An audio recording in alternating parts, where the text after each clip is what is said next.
Hello, hello. Sorry, my headset just died. Um, got one in chat so far. Who's in here with me now?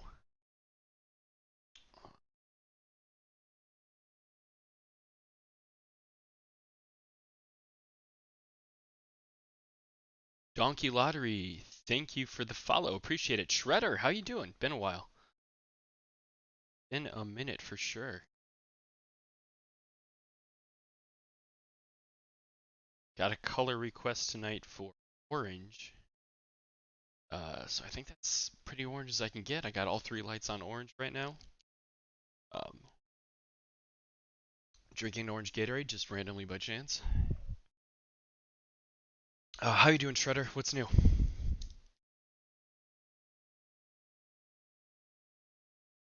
It's a Friday.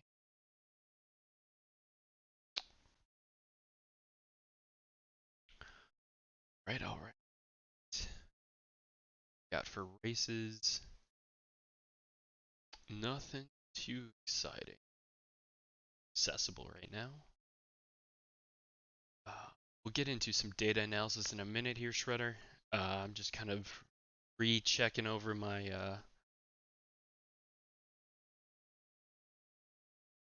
dashboards here just to see what I've got. Again, it's gonna this race filter. Don't need this anymore. Um, and then tighten that up.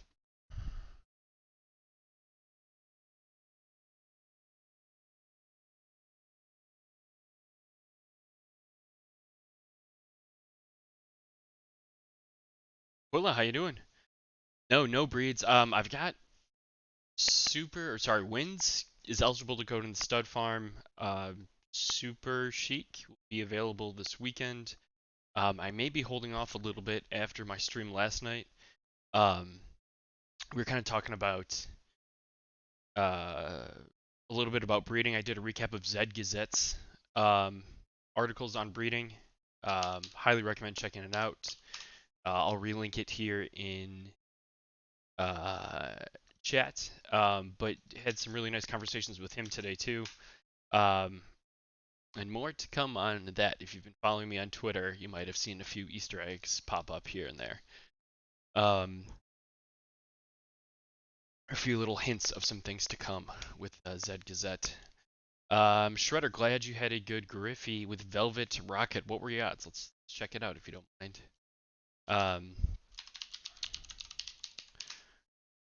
Good to see you too, Aquila. Good to see you too, man. Oh, not Velvet Griffey. Velvet Rocket. Yeah, we'll get into data in a minute here. Good odds, not good finish. That's all right. Sometimes horses need time. Farrat, how you doing? After my stream, dude. Nice. What are you streaming? Go ahead and throw your Twitch in chat. Gutters, how you doing? Oh, you got a second place. 8-10, 14 and a half. Did I read that wrong? Oh yeah, bad odds but good finish. I totally read that wrong. Yeah, you never know. Check some other distances. We'll go from there. So let me. You never know what could pop up. Never know what could pop up. Griffey odds can be very misleading. Get his stream up here. Go check him out. Fraud's been a big supporter. Throw him in chat. Go ahead and check him out. One game I play and I will be here. Cool. Yeah, big fan of the channel. Been a big supporter since the beginning, so appreciate you.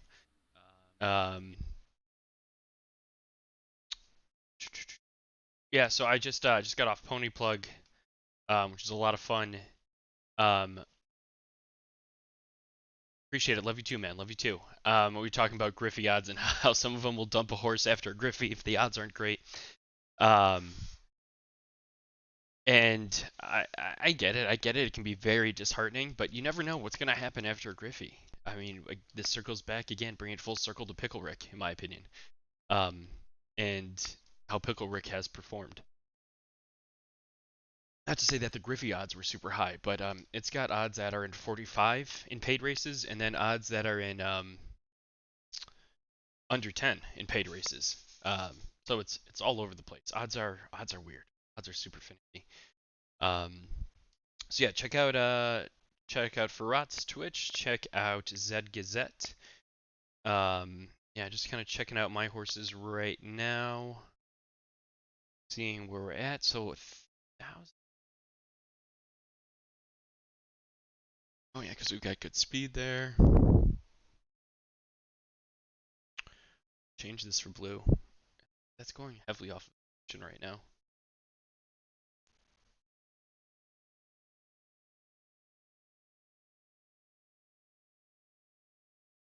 Prototype.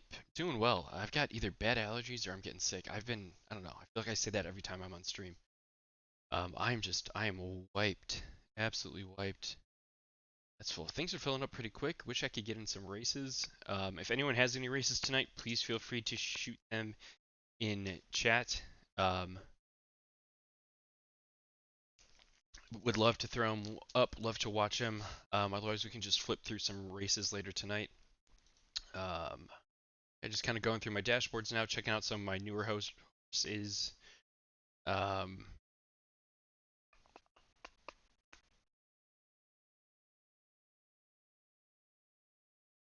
Interesting. So 22.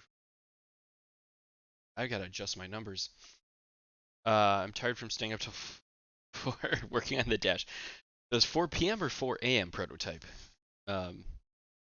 Sorry about that, Aquila. I've got to check out my chat mod. It's a little too tight. Glad to have you with us. Hope you're not too tired. But yeah, you've done some awesome work, man. Awesome work. Keep it up. You are so close to getting where I go with that. Anytime any of you see, I like talking about data. Anytime I see any of you or hear of any of you, using data to try and make decisions, just to try and better yourself, that really just kind of is awesome and means a lot to me. Like to think and or hope I influence that a little bit, but maybe not. Maybe you're doing it already. But yeah, love to hear and see when my followers are using data to try and help them, even if it's in the slightest way possible. Lucky's here. Pomage. Sorry if I'm pronouncing that wrong. Thank you for the follow. Really appreciate it. Lucky, how you doing tonight, man? I'm doing all right. I'm doing all right. You added the link to ZED RUN tools. Must not have liked the. What link did you add to ZED RUN tools? Aquila. Did I miss something? That. Oh, that link. Oh, you added a link to ZED RUN tools. If you just want to throw in a horse ID, Aquila, and I can work on whitelisting. I'll make a note of that. Whitelist ZED RUN tools. I can pull up a horse.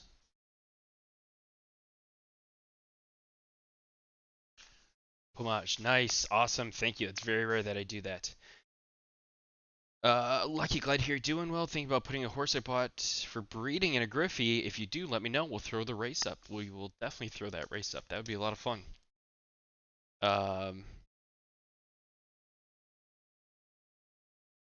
Yeah, please feel free to drop any links in chat, and I will try and throw them up. If the link doesn't work, ZED RUN, and I think Know Your Horses might be whitelisted. Otherwise, just throw in a horse ID or the tail end of a race. Like if we're just pull up a random race. You'll see it'll be like 3D Zed Racing, Zed Run live, and then that code. I would copy the live because that way, if it's a replay, we can get that in there too. Hey, we've got this up. Let's watch this to kind of start things off. Dirt Legs, thank you for the follow. Appreciate it. Showing the wolf. OF. Got a nice stud snipe during the pony plug stream.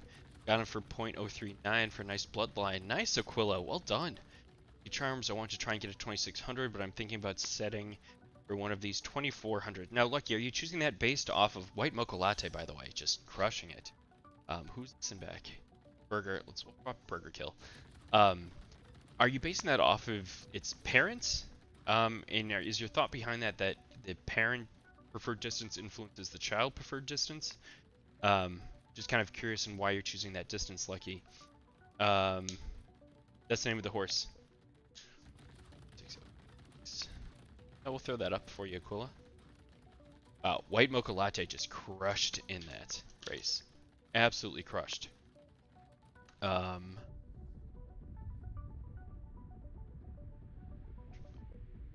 Alright, let's go.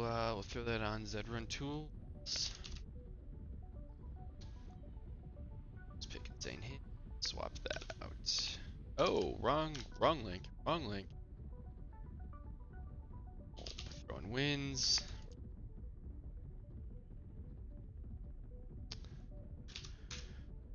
Alright, so the Wolf of.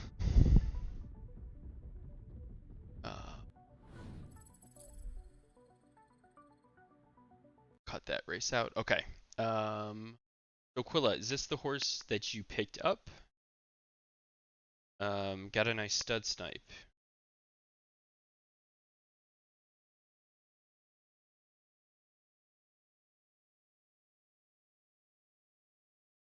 Got a Z1 gen and a Z1 gen. Oh, nice. Okay, I got you. I got you. I see where you're going with that. I think I see where you're going with that. My computer isn't up today, so if this crashes or I just about die. Come on. Come on. So Aquila, just out of curiosity, yeah, when you were talking about that bloodline, are you looking at just strictly the parent, like just out of my own curiosity, are you looking at the parents? Are you looking at the offspring too? Like what kind of what is that? Lucky says she has siblings, best odds at 2600, but great odds all the longer distance. Her other siblings don't look great, but better odds in the long distances as well. Oh, interesting, Lucky. I like that. I like that theory. Okay, so you're looking purely at the parents. Nice, nice, nice. Yeah, I mean you've got yeah. Z1 and Z1 with a 30 across a good amount of races and a 21 across probably what looks like a decent amount of races. So I could definitely see kind of what you're going with there, Aquila. That's for that price of 0.039 is awesome. Like why I don't think you could pass that up at all. Um, absolutely don't think you could pass that up. Very, very cool. Any other kind of big exciting news from anyone today? Otherwise, we will jump right in to data that I uncovered. We'll talk about that a little bit. Some of these tabs off. Yeah, yeah, I like your thought process, Lucky. Absolutely. Um,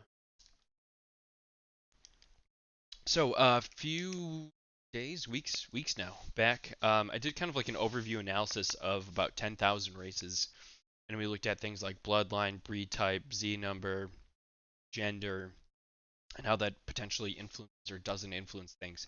I reran basically the same repeats today, um, looking at now about just under 16,000 races. Um, and really just wanted to focus on things like after breeding. And when I was on PonyPlug, we talked a lot about data and how to look at data and how to interpret data and what data means. So obviously this is not every single race. So this isn't like the perfect data set. And you have to take into consideration like the sample size that's being looked at and distribution of horses across certain bloodlines, breed types, etc., to keep that in mind. Where I think value can be taken out of data that I'm about to show is from looking at it like time over time. So got a decent kind of like post-breed data set, and I want to continue to add to it. And I think I want it to be kind of like a recurring theme of we just constantly kind of update and look at this and compare as time goes on. None of this that is being said tonight is ever financial advice. This is for entertainment purposes only. Here to inform, here to have discussion, and here to get you thinking. And hopefully kind of inspired. Maybe it helps you a little bit, maybe it doesn't. So yeah. Lucky says Ponyplug stream was great. There were real good energy. There's real good energy in there. Yeah, I agree. That was a lot of fun. So thankful to Zook who reached out to me to invite me on there. They're awesome. I will throw their check them out if you are not familiar with them. Um, they just do awesome work. They donate to charity. Um, it's a really nice stream. And I actually think they are live right now. I will go ahead and throw that in. Give them a follow. Look up Zook, ZOOK, on Twitter. I don't know what its exact handle is. Um, check out Zook. He's the one that invited me. There are a bunch of guys in there. It was a blast. Why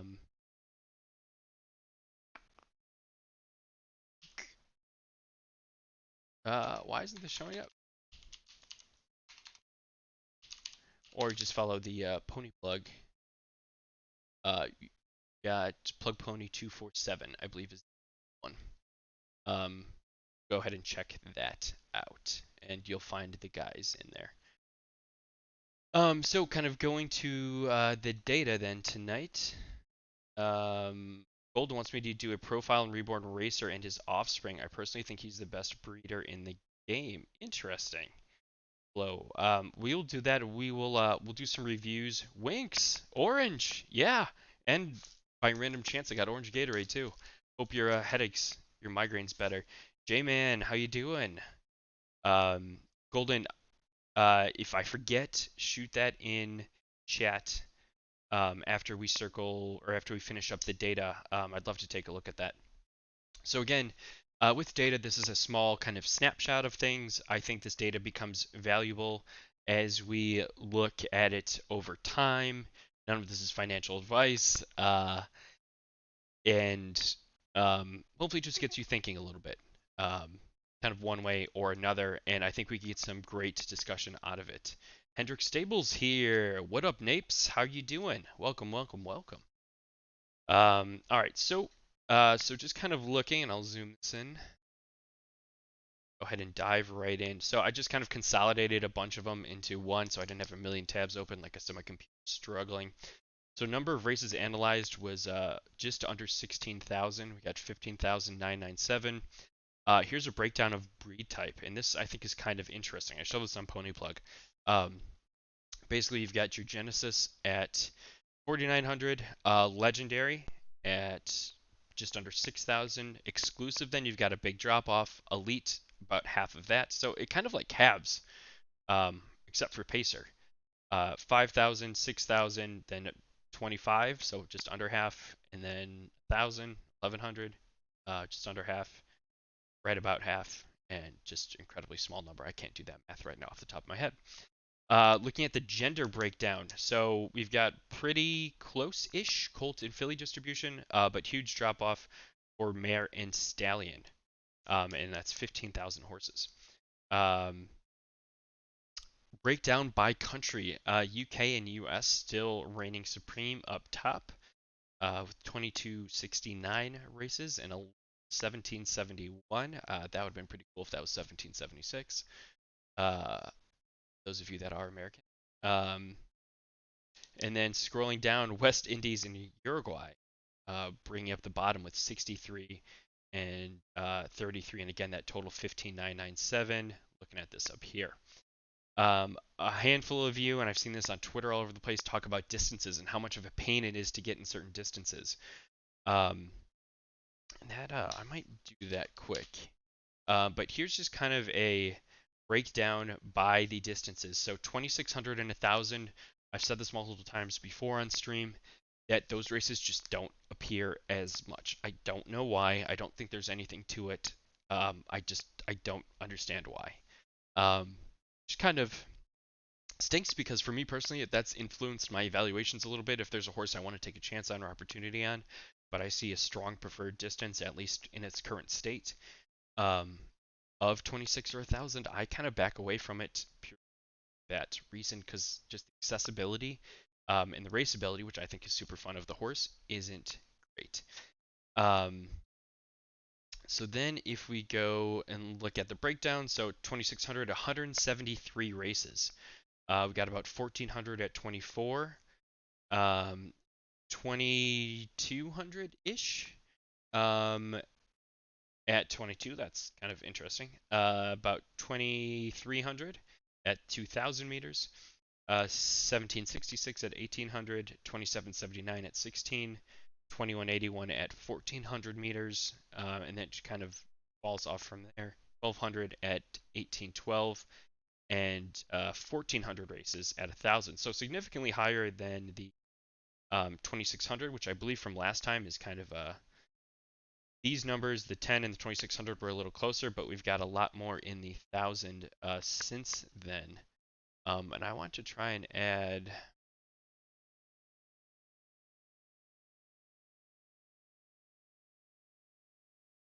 Um,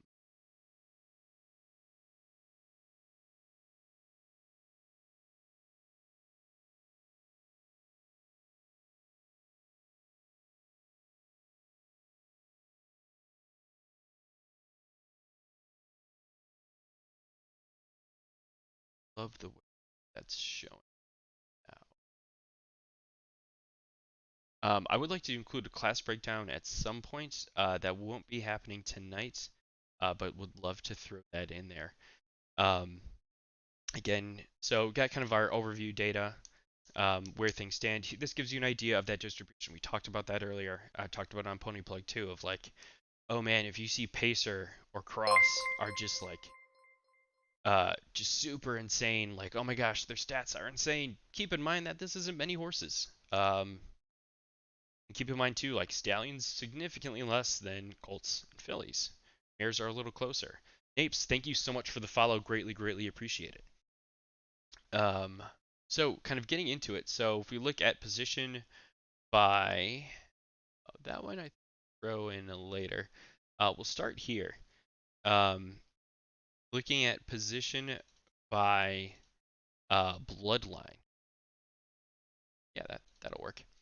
Um, so we've got Nakamoto, Zabo, Finney, Buterin, and what percent of them finished first, second, third, fourth, all the way through 12th.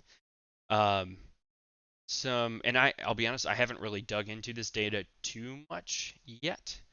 So I'm kind of looking at this with fresh eyes myself. And again, this isn't set in stone. This is going to be something that's constantly evolving, constantly changing.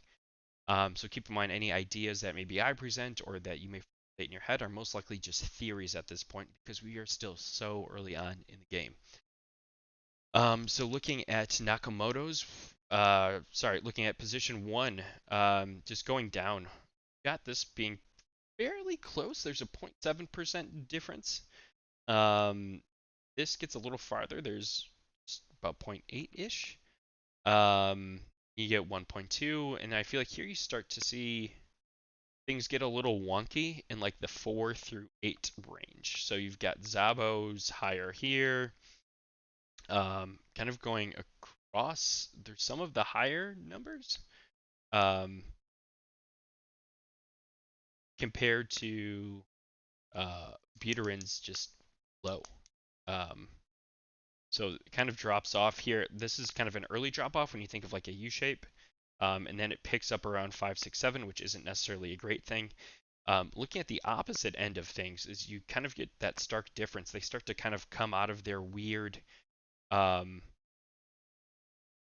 weird kind of funk um, in this murky middle area, and you start to see that Buterins seem to place higher more often, given the current state of things. Specifically looking at position 12, so 6.68, 636, 733, and then 9. And something that's interesting here is that looking at this number is higher than this number. So 891 versus 668. That's good, because you're going to be finishing there more than there. Whereas this, it's not as good. It's still pretty close, um, but less chance of profitability, I guess, would be a take that I could have on this. Prototype asked, how many 2600 races did you say were their total again so far? So again, this is over 16,000 races. This is an all-time. But of 2600, there were 170, the rarest of them all. This goes back to end of June. I want to say like June 28th through earlier today. Yeah, 1400 is the second lowest, and 173. So like it is astronomically small. Other kind of points of interest. Um, Nothing too much is really jumping out at me at this time. And I'm kind of looking at this now with fresh eyes, but I thought, this end of things was kind of interesting, and then this end of things gets kind of interesting. Kind of second breakdown I did was by color. Um, and this, in my opinion, at this stage, I think when you look at color, it's maybe better. And again, I'd want to understand the actual distribution. So big asterisk on this. Um,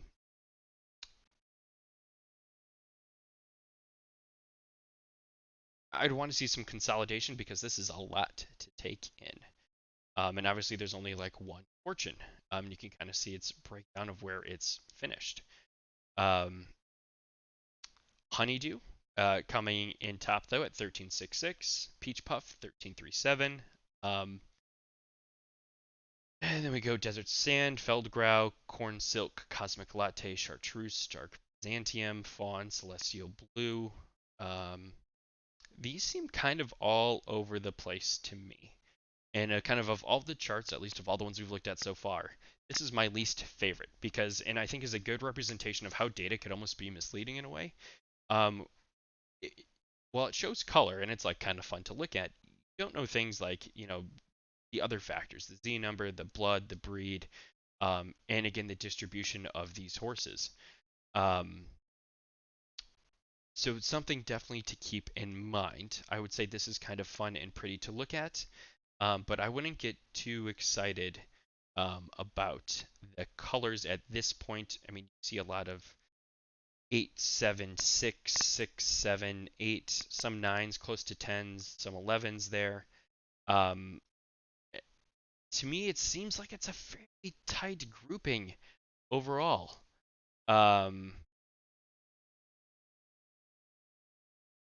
so it's again, and I think you need to when you look at color, you need to either look at a lot more factors before making any deciding purpose. My current stance that color does not affect things, at least at this time. I've heard rumblings of it maybe in a very small way could affect things in the future, maybe like fatigue or recovery from fatigue, or like maybe weather, possibly, but there's nothing set in stone. Total rumor at this point.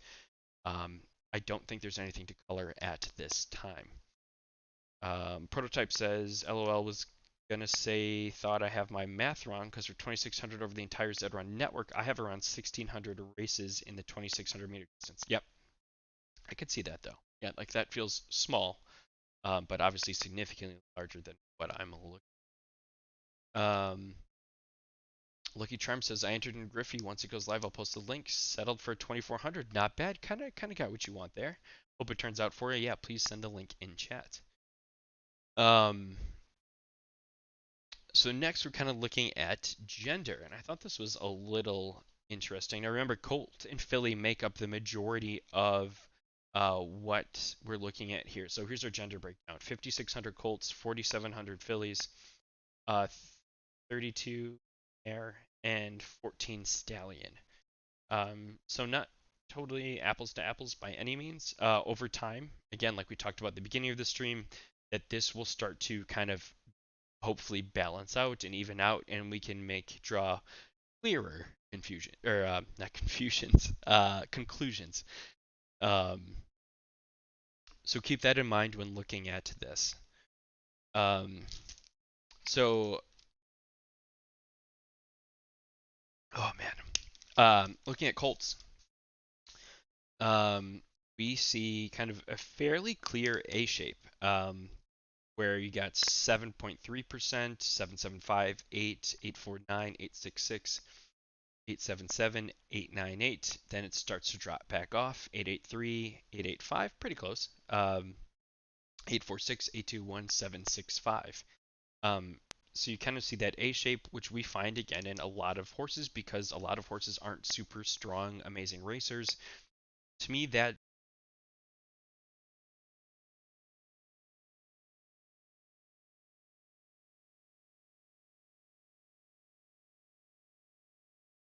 sorry about that. Headset's been cutting out a lot tonight.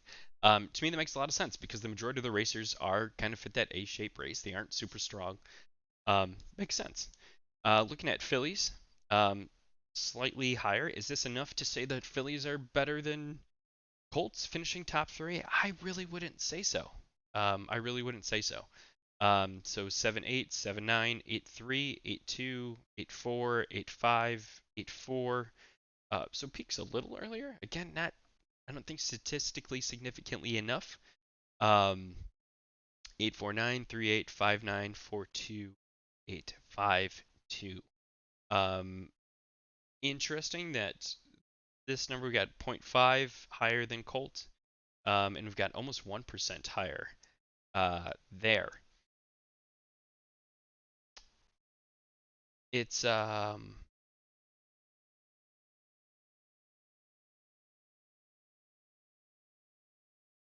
I'm going to contradict myself a little bit, I think.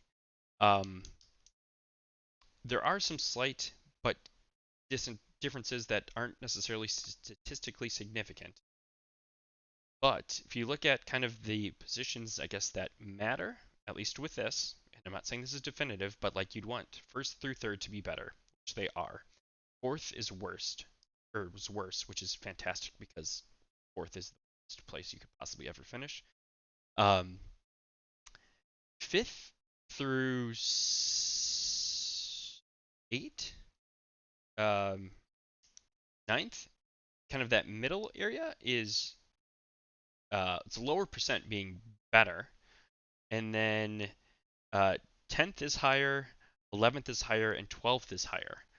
Um, so that kind of like consistency and like what an ideal performance is in a horse, matching up with that, I think is interesting. I don't think it's set in stone. I don't think it's definitive.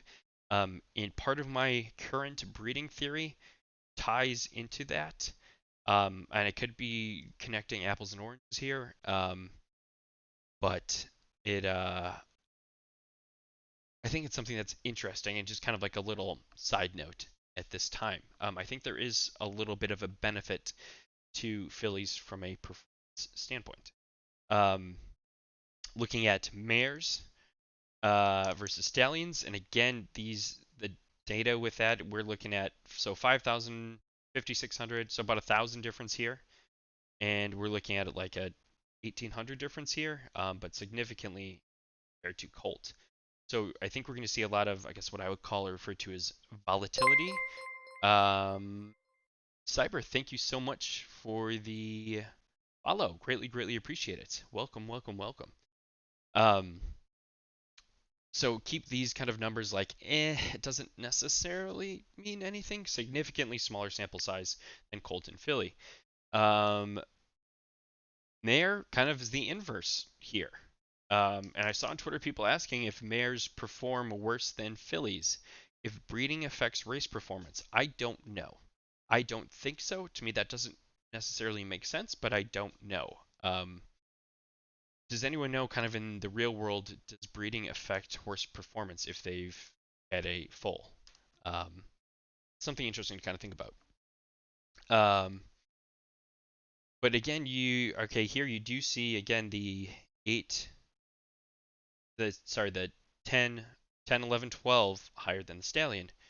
Small sample size, can we definitively say that? I don't think so, but something of note. I think that's of interest. However, the stallion, very close, but outperforms, and outperforms again very close. I'd be interested to really see how these numbers all compare once they become more even. I really think there'd be something to that.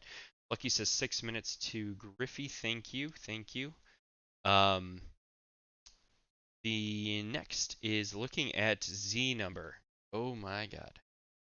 Um, so I just sorted by Z number, and just looking at position. And this is again kind of like color. We're looking at something in isolation. We're not taking other factors of possibly even gender, but blood, um, color, maybe even. So this is a very kind of wide lens that we're looking at this through. So Z 1, 2, 3, 4, 5. So we got 11, 11, 10, 8s. I mean, these are all pretty close. 9 is a little higher. Drop down. So like we're like 8s to 9s here. 7, 8, and 17 and 18 drop down somewhat significantly compared to the rest. 19, 20, 21, which if you remember from previous streams, 21 was the Z number that I always kind of knocked, at least looking at first place. Um, that seems to have leveled out. That seems to have changed. So there's a kind of a good takeaway, something that I was pretty keen on saying, yeah, no, don't love this, don't want to do it. Seems to be a slightly better option at this point. And then we get kind of like still 6s and 7s.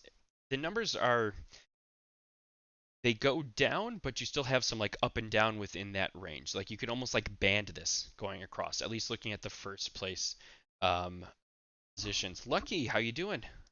2 Luckies in the house tonight. Um, pull up Zed. Let's get that race up for you. You've got 28.68 odds. That's not the end of the world. Zed rum. Maybe I need a drink after tonight. Um,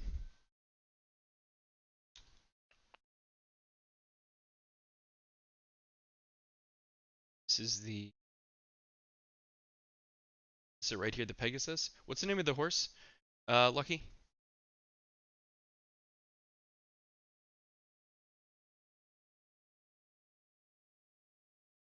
Try Guy, how you doing? Good to see you. What's new? What's good? Nape says if you have a chance, check out Admiral Lee. It was an absolute stud right after Bred, but went from 5-2, and it's getting tough. I don't know what to do. Still 15% win rate. Her odds are basically the same. So every distance needs advice on her. Napes, I'll definitely take a look at that after we get through data for sure. Name is Pappy Shampoo. Is this the? Do we get? Yeah, this is it. Okay, got it. We got it. Yeah, Lucky Charms pasture. Love it. All right, so we got 3 minutes, just under 3 minutes. 2 minutes till pre-race. Um, so again, I was just looking at first place, and I would say here we're seeing some banding, but again, we're looking at it through like a very, very wide lens. And you don't know what other things could factor or go into it. Um, uh, I find it kind of interesting that once you hit like 7, 8, that this, so I guess really 6 position, Z1 just falls off completely. Z2 um, does the same, but it's not as drastic, not as high. Um, yeah, we're kind of going down here with 3 again. 4. It's a little murkier. It like shifts from like 6 to like 9th. 5. Again, we're lower here. It goes up. I don't love that it goes up. And then right about 7 starts to go down. And then here with 6, we're almost doubling. We are over doubling Z1. But I just think it's kind of interesting how that shift occurs. You've got, again, the bands of like 10, 11, 8, 9, 7, 8, 6, 7. There's an 8 in there, but predominantly 6, 7. And then going down and then kind of going across. You've got super high to super low. And then it's where that drop off occurs kind of changes as you go through. We got 9 seconds till pre-race, so we will go ahead and give this a look before circling back to those Z numbers. A horse in this Griffey has 3.25 odds. What horse is that, Lucky? Alright, we got Jedi Order. Oh, man. What a name. Kind of jealous of that name. Story. Soviet Lane 8, Royal St. George's. Proximity. 8. Super Blue Factory. Slow roll. Soviet, that's the fast one. Happy Shampoo right next to it. Lucky, were you the one that puts I guess you wouldn't know because it's Griffey, but likes to put Good Luck Charlie and Raging Waters. Who likes to put horse right next to its toughest competition or perceived toughest competition? Z6. Wow. Okay. Is that Soviet is a Z6? Try guy.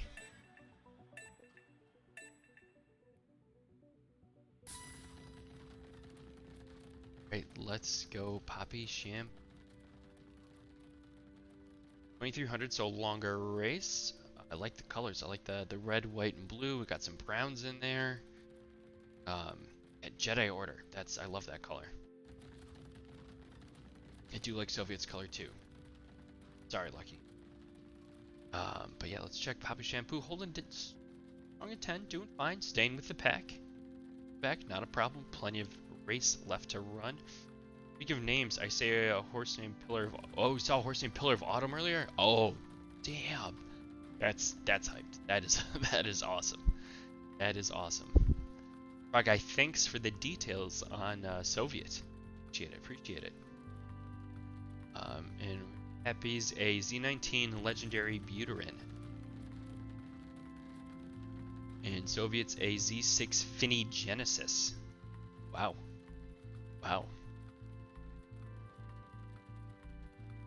And with those odds, jeez. But it's Griffey. You never know where Griffey odds are going to go. You never know what's going to change with odds after the fact. Come on, Pappy. Poppy. Close proximity pulling ahead. There goes Soviet and Jedi Order. 1,000 meters left. Poppy's making a run. Will it be enough? 800 meters. Poppy sitting in 5th, 4th, 3rd. 600 meters left. Poppy in 3rd. About to overtake close proximity. Yes. Keep going, Poppy. Keep going. Let's go, Poppy. Let's go. Come on, Poppy. Hold it. 300 meters. You got this. Hold it. 300 meters. Let's go. 300 meters. Come on, Poppy. Let's go. Hang on. It's going to be close. We're getting a little tighter there. Come on, Poppy. Last 100 meters. Poppy Shampoo. Slow roll. Royal St. George's. Can Poppy finish? It does. 2nd place. Let's go. Lucky Charms. Well done. 26 odds. 28 odds. 28.68 odds. Almost 29 odds. 2nd place. Only behind someone with 3.8 odds. A Z6 Finny Genesis. Lucky. That is awesome. Never tell her the odds. That should be a horse name. That should definitely be a horse name. Congratulations, man. Congratulations. So happy for you. That was incredible. What a way to start. What a Griffey. Love the support and chat. Love the hype. Love the cheering. Thank you so much. Great community. You guys are awesome. Guys and girls. Gotta be inclusive. Of everyone. So, very exciting. Man, whew. That was wild. That was a blast. Okay, so we're talking about Z numbers. So yes, things that I see are interesting, and this is just me eyeballing it.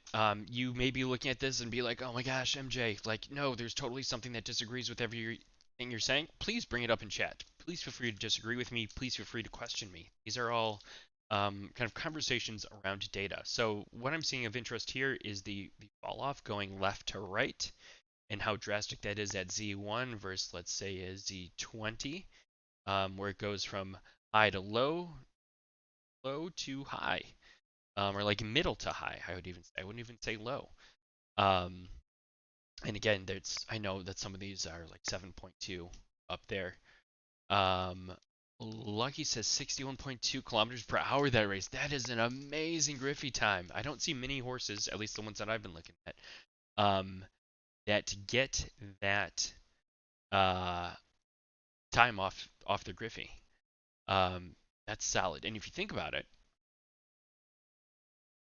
if you were to race that same distance again paid, I would be willing to guess that your odds um, are going to be less than 28.68 because you're not going to be thrown off by or scared by that um, Genesis Finney that's in there. Um, so I would say you're probably closing in I can't talk. Probably closing it in around maybe 20 odds at that distance. Just a guess, just a theory, but great speed, great performance. Um, Also, yeah, Soviet seemed very, very legit try guy. Absolutely, absolutely. Um, so yeah, so looking at this, the drop off going left to right, I think is something interesting to take note of. Um, and Where that drop off occurs, I think is also interesting. You know, is it happening in sixth? Is it increasing at ninth? What kind of is going on here? Ideally, you wouldn't want this to be super low and this to be super high. It's like a Z20 seems a little scary. Got sixes, and then it peaks around 7, 8, 9, 10, 9, and then just continues to go up. So to me, that's just a horse that's just more likely to be going just down, down, down. Again, this is a very wide lens. I've said that before. I'm going to say it again. There are other factors that need to be thought of when looking at this. This is just kind of a sample of things. Going on to our next and final sheet, we've got a breakdown of final position by bloodline and type. So this is, we looked at a super wide lens with the Z number, and now we're kind of really focusing this in more. Um, Again, not necessarily perfect, but something to think about and look at. Um, so Nakamoto Genesis, um, kind of where they finish, and again, um, that distribution, kind of what we saw with the Z numbers. They are lower Z numbers. Lower Z numbers tend to finish in this way. Excuse me, that would make sense. Um, Looking at Pacer, we start at 2% and we get to almost 24.5%. But keep in mind, if you remember back to the first sheet, we only had 70 pacers in here. So this isn't necessarily completely indicative of pacer performance. That doesn't mean there were 70 pacers in the whole game platform. Um, just means that there were 70 in this data set that I looked at. So don't get too. I've bashed cross and pacer myself in the past, and I don't think I did a good enough job of taking into consideration how small of a sample size that they represent. So don't necessarily write them off yet. And what we're looking at here in all this data is averages. There are going to be horses that outperform. There are going to be horses that underperform. But this should give you just like a rough ballpark. None of it's financial advice for those of you that weren't here in the beginning of the stream. But yeah, so just kind of some interesting things to look at. So I personally, I have a lot of Buterin. I've got a legendary Finney. Um, so I see that's 861. It kind of peaks around fourth, which is just devastating because that is the worst possible thing in the whole. Um, and I like that kind of a little bit. I've got some Genesis Buterin and some legendary Buterin. Um, and I like that this starts a little higher and gets lower, but the gap in between those 851 and 944 is extremely tight compared to 1209 and 333. Um, and I think that when you and I'm drawing just broad stroke here, when you think about um, like the perceived value and like what gets passed on between Nakamoto and Buterin, um, you're going to get more consistency, like we talked about last night on Buterin. So it's pretty close going across. Like there isn't much variance here. Isn't too much variance here. There's a little more when you get to exclusive, and maybe that's because you're folding in maybe not. And maybe it could be a smaller sample size. But yeah, the range kind of gets bigger as you go down, but again, the number of horses in there drops off dramatically. Um, Try Guy says, look at the elite finnies. Um, elite 9, 8. Wow, so you got that's super high. Um, Down and then 12. So I see almost like a U here. And again, we'd have to look at how many elite finnies are there. But yeah, that 961 is nice. And then you notice 866, 7.5. Not necessarily great, but just under 7. 8, 9, 9, 12. So there is kind of like it starts up here, goes down a little bit, and then starts to come back up.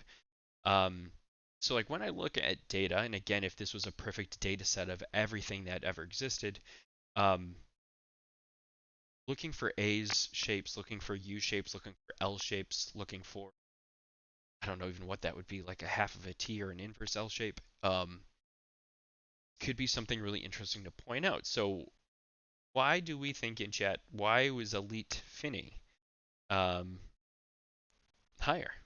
We know there's a drop down, uh, yeah, drop down. Again, these kind of you can kind of exclude those. Um, exactly, 961 is the third highest all. So Finny exclusive. Um, and I think to fully understand this, you'd really have to look at the breeding profile and like averages across breeding makeup to see how like so much can go into a Finny. It could be Nakamoto, Zabo, and Finny. So much can go into an elite. Um, that all those different combinations, it's like it's such a unique uh, kind of list of permutations that could be gone through. I think we talked last night kind of what I'm looking to buy a little bit, or just kind of what I'm considering for purchase, or where I think value is. And aligned with this, looking at Genesis through Elite, because um, Cross and Pacer we don't have a lot of data for, and the data that we have isn't super promising at this point. Um, but I'd be curious to see like how looking at Elite Finnies to see where they're at, what that looks like, um, what percentage of the total population from the sample size is that. What I've pulled, got 1,000 of elites. That's not a lot. Um, I don't necessarily know how many Finnies, um, but if we look at elites across the board, so 7 um, under, and that first and second is a lot higher. So maybe it is an extremely small sample size, a consideration to take into account. Um, Maybe it truly is that way. I don't know, but definitely interesting. Great point, Try Guy. Thanks for pointing that out. And something that, again, looking forward, I'm going to save this data set um, and we're going to add to it, and we can draw some direct comparisons, kind of like side by side in the future, to see how things start to even out, how they start to pan out. Um, there aren't a lot of elites, so that could definitely be things. Um, we saw now if we saw this in like Genesis or Legendary, um, that might be kind of interesting. Like Peter in Genesis, which I imagine they're probably the most of um, in this data set, has the third highest win rate um, of the group, which I wouldn't necessarily expect. It's not by much, but it's something. Um, so that's kind of the data recap I have for tonight. We will circling back to data um, maybe every week, maybe every few weeks, just to draw comparisons, to discuss, to find things like the Elite Finny 961. Is that going to hold up over time?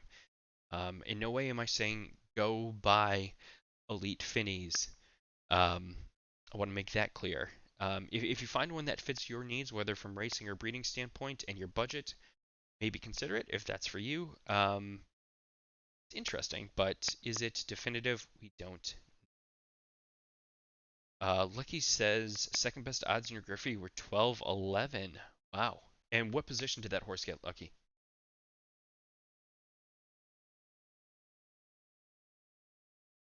Any other questions or thoughts on data before we move on?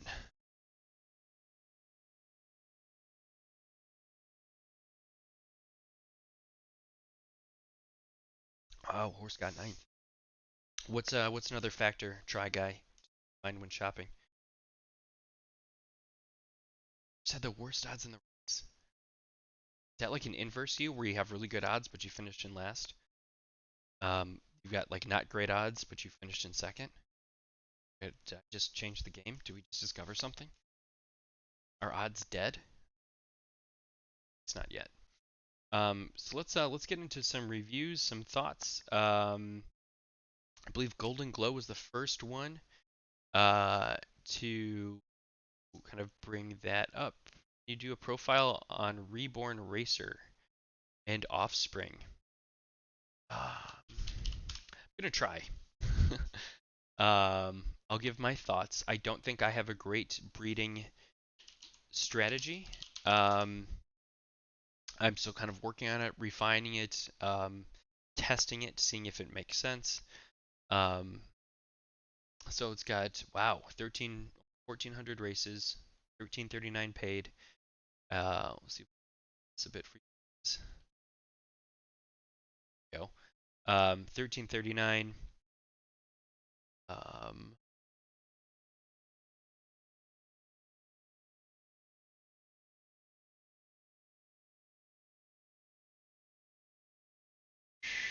so 1339 paid, 16% first, 32% overall. Z9 Gen Butte Stallion, racing at class 2 with a 16% win rate. We went over that, so let's explore that bloodline. Before we do that, Try Guy says, um, wow, so all others should all drop odds next race. You would think so? Maybe? I'm between two schools of thought on that, Try Guy, and that one super elite horse would affect all horses, but to differing degrees, or it only really affects one or two. Um, yeah, it could be everyone spooked by one horse, maybe not. Yeah, let's keep an eye on Soviet, see what happens, but very cool horse. And again, just a great race. Congratulations again, Lucky, on that. Um, all right, so we've got Reborn Racer. Let's check out its children. Zoom out a bit. So Crime and Punishment, 1712. Reborn Racer is a stallion, so it's a male. And talking about kind of what we talked about breed last night, that stallions, I believe, influence the mutation rate of a horse. So I would want to look at, so we've got 11, 11, 4, 3, 3, 0, 0. Okay, it's basically unraced. Um, so let's add crime and punishment. Um, add break. Um, Z tools they've paid when in place for that. Okay, so these are you confirming that these are paid try guide just to confirm? Solar, how you doing? Didn't see you sneak in there, man. Excited for Sunday, Solar? Let's check parents. Got Loretta. So 14 win rate. Um,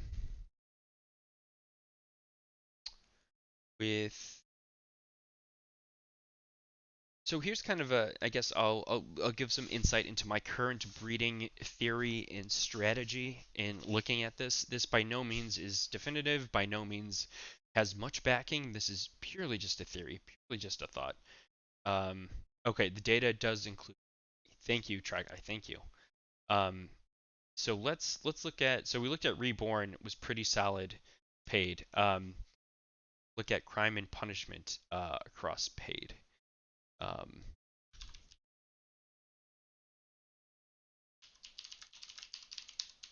and that's I think that's really important when looking evaluating offspring. Um, is paid versus free. I think Try Guy brings up a really Um, yeah, so 0 paid races. Wait, did I find the right horse here? Uh,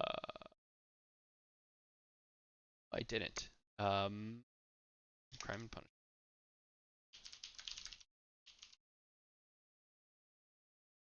There we go. All right, so 58.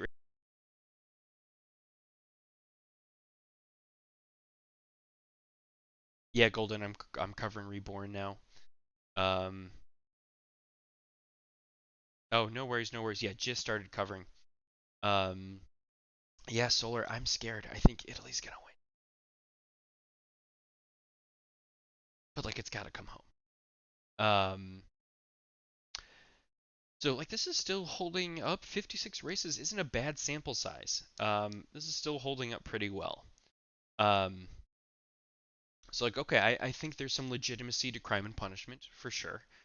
Let's take a look at then Loretta. Um, we'll cut late break out for now. So what I'm doing right now is I'm going to look at okay, so here's the father, here's one of the parents, and across paid it's performing pretty well. The child is performing pretty well across paid. Um, Loretta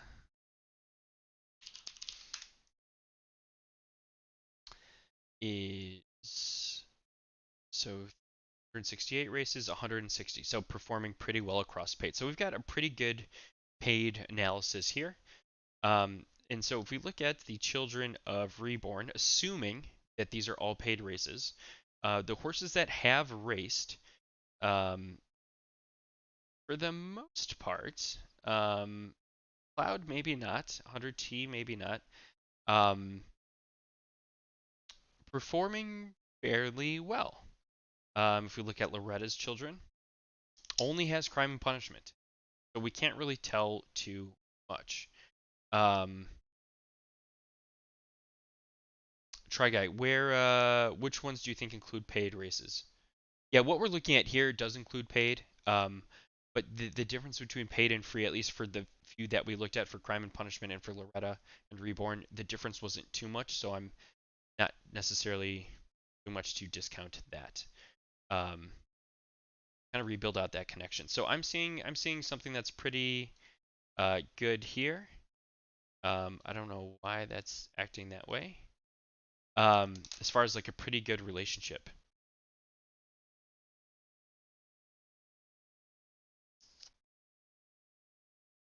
While this loads, J-Man says, "Hey guys, I was watching Pony Plug go through a lot of Griffies and giving the odds a lot of weight in terms of how good the horse is. Got me thinking, though, do you rate having a horse with a low Griffey odds that doesn't perform well in the race for a horse with maybe 10 plus odds but wins its Griffey?" Um,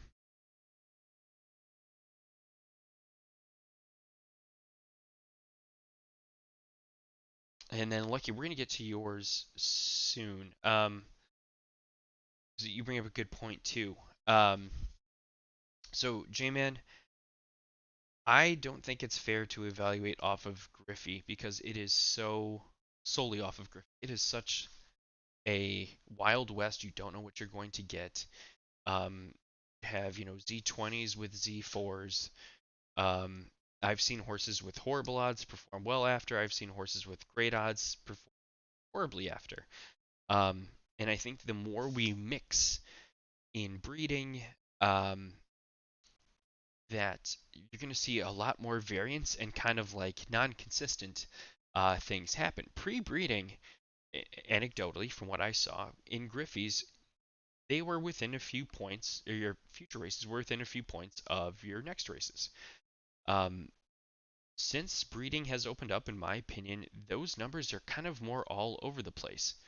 Um, so I don't put too much weight on Griffey's. I really don't. Especially if you're a player with not a huge budget, small stable. I would, I mean, unless you're 45 and you're just absolutely destroyed by it, even if it is 45, I would again talk about racing it wide before racing it deep. So let's try other distances, whether it's a good Griffey or a bad Griffey.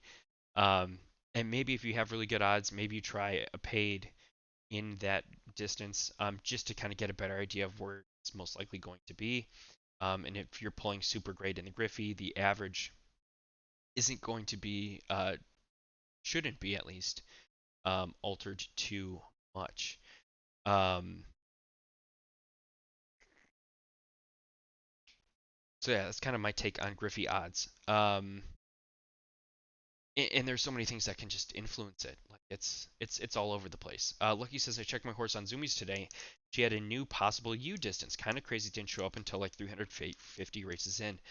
And I think that like just kind of hammers home the fact of how often you should constantly be looking at things like preferred races, and how race performance changes over time, changes over class, changes over um, entry fee, changes over new competition coming in.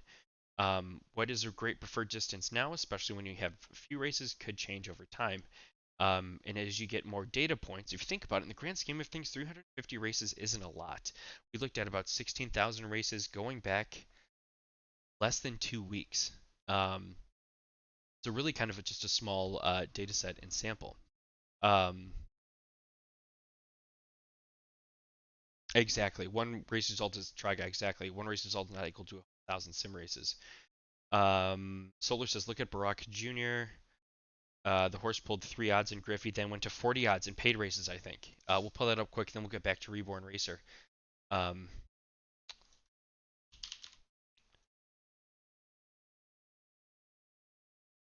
Z2 Legendary Nakamoto. So paper, this should be a pretty good horse. 396, and then 45, and then 31 and 45. Um, and sure, it went from Griffey to Class 1 and Class 2, but um, yeah, Z2 NACA. This is a perfect example of don't put all of your stock and faith in Griffey's. Race your horse out wide. Um, because I think it's because it's Z legendary. It kind of starts that way off of the Griffey, and it won Griffey, so it's going to get bumped up a little bit. So it might have started in 3, but then because it won 2, and then maybe they just got excited and wanted to try. I mean, this is a huge entry fee. Um, this to me is a huge gamble, and is assigned, no offense to the owner, but of a horse that has not raced well. Got a little too excited about Griffey odds, and then all of a sudden decided to throw a ton of money into your first paid race, only to pull 46 odds. I would again race across 3. If I'm pulling 4 odds, I might race deep first. Um, Wait for 1600 to see what happens. Because if we look at 1600s right now, 2466, which is, I mean, not great, but so much better than the 5. Um, nice. That makes sense. That makes sense. Um, yeah. So just think about this. Don't get hung up on Griffey odds in Griffey races. Um, so kind of going back to Reborn Racer, um, we've established that Crime and Punishment has a good mother and a good father. Um, kind of set that side a little bit. Um, so then Late Break is another one that looks like there could be something in it. And kind of to the point that Try Guy was making, um, when I'm evaluating breeding, I'm looking at the mother and the father in paid races. I'm then going to look at specifically of the father, and I'm not set on my strategy for the mother yet, but I'm going to look at the uh, children of the father and look at how many paid races they have. If it's a substantial amount, I would then take that horse's performance, how often it goes in or finishes in the show. So, like, let's say it's in the case of Reborn Racer, it's 32.42%. Um, and I would compare that to all horses across the same Z number, uh, same blood and breed type. Again, a big asterisk on that is, do you have enough horses to be a legitimate sample size? Um, and I don't think we're there yet. And I think that might be part of the reason why breeding is so hard to crack, is because it is still so new. And I think we just need time and we need more people to breed um, before we can really start drawing some serious conclusions.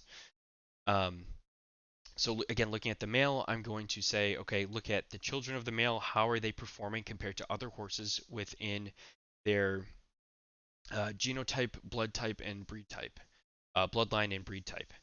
Um, and then how does that offspring compare to all those other horses? And then kind of put that on a scale. You know, is it performing to 80%? Is it performing over 100%? Is it outperforming them on average? Um, and that to me could be an indication of a good potential breeding male horse. I don't feel confident about my theory on females yet. And kind of what I'm basing this off of is a breeding theory in the real world called average earnings index, which is used to judge the offspring of the male horse.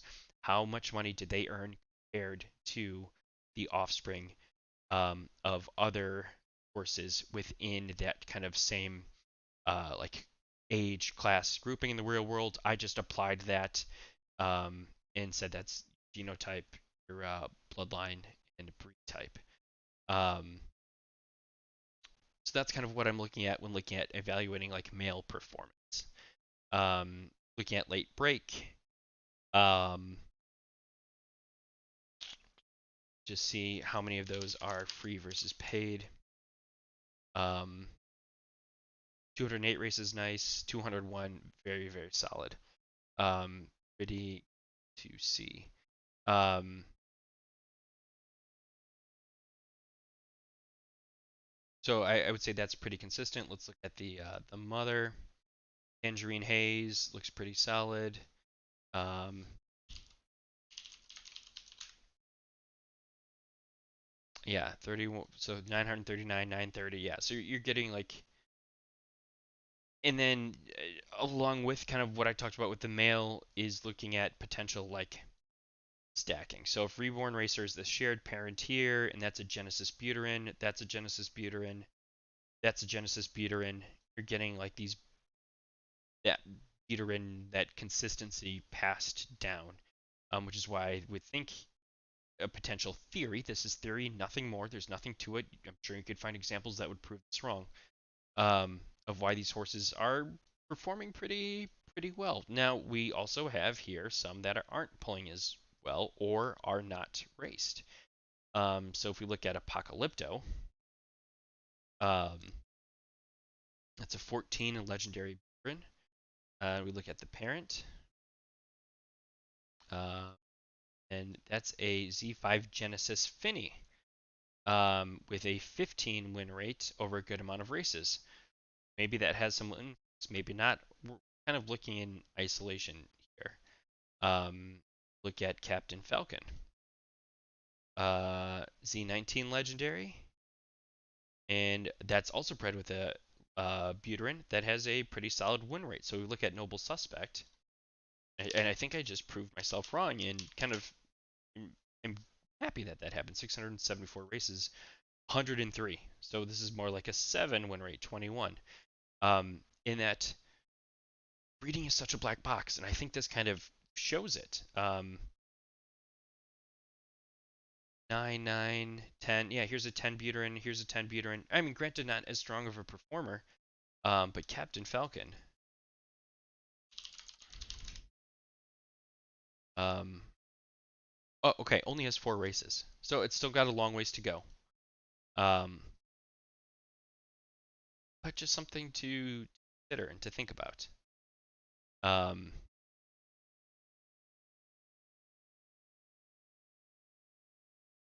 I think this is just, if anything, just the evidence of um, how much of a black box this is. Um, Kind of circling back to chat here. Lucky 1988 got in the top 1,000. Congrats, that is awesome. Um, Lucky Charms, can't wait to breed my mare again either tomorrow or the next day. Congrats, that's going to be super exciting. Happy for you. J-Man says, yeah, I agree with the narrative of you can't judge by Griffey odds, but the reason I bring it up is that I think a lot of people are judging these horses just on odds and not even the results. Like Tumteezy gave away 2 horses on Sean vs. All stream yesterday. Yeah, he did, and that was pretty cool. And for those of you that don't know or follow, Sean vs. All on Twitter, on Twitch, check him out. Awesome, super fun stream. They give away NFTs, they give away horses. They do betting that's totally free. It's a lot of fun, super engaging. It's a great time. Check him out. Awesome. And his co-host on there is Tom Teasy. Also, just a very, very awesome, super cool guy. They're fantastic. Definitely check them out. So they gave away 2 horses just because they got their odds over 10, and they both ended up placing in the Griffey. Just weird at the moment with breeding and so many wanting instant success. Yes. I feel just kind of the ecosystem of NFTs, because at the end of the day, these are NFTs, um, is about, there's just such a financial component of like the flip component of NFTs. I see utility. I don't necessarily see a flip play with this for myself personally. Other people do, and maybe they're successful doing it. If so, the better for them. Please go for it. If that's your strategy, you do you. It's just not kind of my style. I love buying horses that don't have a lot of races but show some potential and trying to get the most out of them. I think that's fun for me. I'm playing. I know I probably won't be super successful on races, but I like to try and improve or increase value. Um, Traka says sometimes I also look at the grandkids, skipping a generation theory as indication of what to expect of foals from horse under consideration. So the skipping a generation theory, I have my own kind of theory on that. I don't know if I want to go into that too much right now, but I'm curious to see is that I see skipping a generation thrown out a lot, but I don't see anyone really saying what that means or why they think that is. They just say, yep, skipped a generation. So I'd be curious to see if, Try Guy, anyone else in chat has a theory as to why the whole skipping a generation thing happens. Um, and I guess I have 2 theories now on that myself. All right, so Golden says, look at Apocalypto's children. So um, is the so Apocalypto came from Cracked and Reborn Racer. Um, so right here, and we'll kind of put them up top.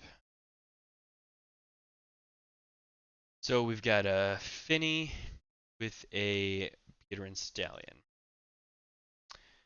So we've got main event. Oh yeah. Murat, thank you, thank you, thank you. Bringing 3 people in, really, really appreciate it, man. That was awesome. Um, on the hunt for Genesis Mare, Lucky 88 is. Don't know whether to buy unraced or pay a bit of a premium for an okay racer, just to buy a cheap donkey and hope its offspring are better. Lucky, the answer to that is I don't know either. And I don't think anyone does. Um, find something within your current objectives. I talk about kind of that spectrum of kind of where your objectives and thoughts are um, with everything. And if you're currently, hey, I'm interested in racers, but I also want to have some breeding, maybe you're over here. But if you want to focus solely on breeding, you see something great. Maybe you see a coat color that interests you, or like a low Z number for a good price, but maybe not good odds. Maybe that would be your play. It really depends on your own personal goals and objectives. That's my recommendation of kind of how to make that decision. Um, shout out too to we got someone watching on YouTube tonight. I am streaming across YouTube, Facebook, and Twitch. First YouTube viewer in the house. Thank you, thank you, thank you. I appreciate you. Um, all right, already made a profit on your Gen Horse. Congrats, prototype. That's awesome. Here to play the game over a long term. Sure, absolutely. There's nothing wrong with selling if you're still in here for a long term. Ferrat, no problem. We're just talking breeding a little bit right now. All right, so then Apocalypto had main event and stinky driver. So let's check out main event, one of the best horses in the game. Um, and let's look at the parent of this. Cobra Crook is my first horse, and I'll never sell him. Love it, prototype. Love it. All right, so we've got Dark Knight and Apocalypto. Um, so that's an exclusive Finny. So we've got basically all. This is a Genesis horse, so we'll clear these out. Let's focus solely on Apocalypto.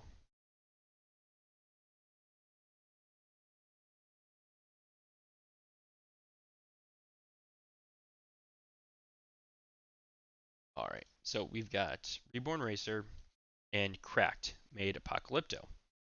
Let's check out Cracked over here. 6 races, 99, perfect. So still pretty good. 13% versus 15. Um, made Apocalypto, which doesn't really seem to be too.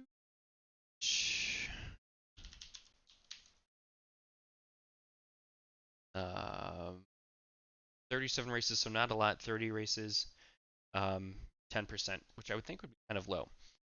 Um, and then Dark Knight, so an 8 exclusive. So you've got a Genesis and a Genesis. Um, different bloodlines. Buterin Finney, making a legendary Buterin. Makes sense. And then we've got an exclusive Finney with looks like pretty good. Not bad. Nothing like super crazy, super stellar. Um, 13 races. So yeah, 11 races. So we really can't tell anything about Dark Knight yet. So a lot of times when we're evaluating, in my opinion, bloodlines, and these horses aren't raced or aren't raced paid or aren't raced a lot. Dark Knight raced out over time. Could be one of the best horses in the game. Maybe, maybe not. I could be told. Which could affect main event. Main event has a ton more races and is obviously um, one of the best horses in the game. Um, it's getting more of an. So here's what I can definitively say about this. I guess before I give my conclusion, I just want to kind of fully expand that out. We've got Stinky Diver. So if we look at then the parents of we've got Apocalypto, which looks like it fed something great into here. Dark Knight has some potential, but we're not sure. If we look at Die Maker, um,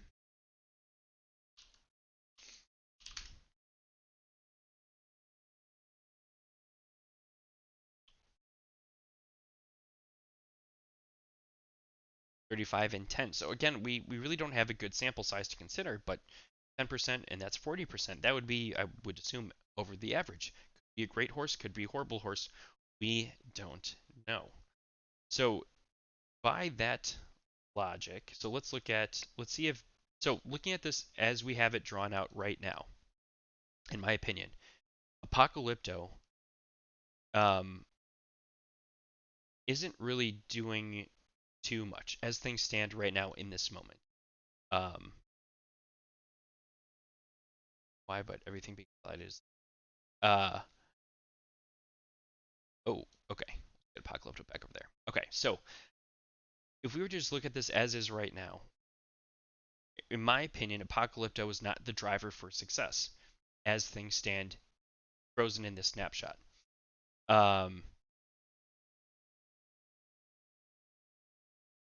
okay, so good point, Golden. Good point, Golden. So going up. So we've got a pretty solid winner in both of them. Um, yeah, we should expand that out. Everything that kind of fed into it. Got everything there. Okay, so there we go. There we go. There we go. So according to this then, and this out. Genesis. That's Genesis. Okay.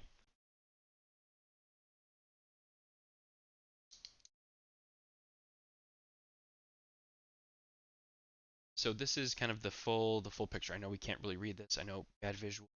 But if we go from kind of left or right, so what fed into main event, we have Dark Knight and Apocalypto. Pretty solid parents, pretty straightforward, goes right into main event. Here we've got, and again, I would take the time to look at paid. Um, Wall Street,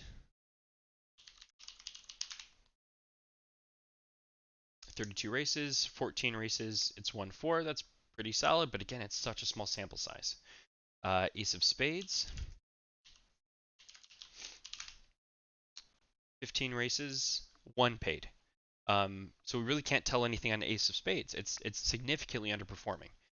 Um, so if you look at Blade, 78 and 49, that's not terribly off. In fact, even a little better. But again, super small sample size. Um, but just for the sake of simplification, uh, it looks like things are looking pretty good on the side of Dark Knight, 93 and 92. So it looks like that's pretty solid. It looks like this is pretty solid. So it looks like just we've had some potential consistency. And I'll put a big asterisk on that because due to small sample size going down to make main event. So we've got pretty good consistency going down into Stinky Diver. If we look at these parents, Leak Justice, 298 races, 198, so much better sample size, 10%, okay. And Sariska, nothing, absolutely nothing. We have no idea about this horse, no idea whatsoever. So this is very much a black box. Die Maker we thought was pretty good, but this is absolutely nothing. So I can't see Dark Knight and Apocalypto. They cross the bloodlines, Buterin, Infinity, Nakamoto, and Buterin. Okay, so let's take a look at that. Question. So Nakamoto, and Finny to make an exclusive Finny. So you've got 3 Nakamotos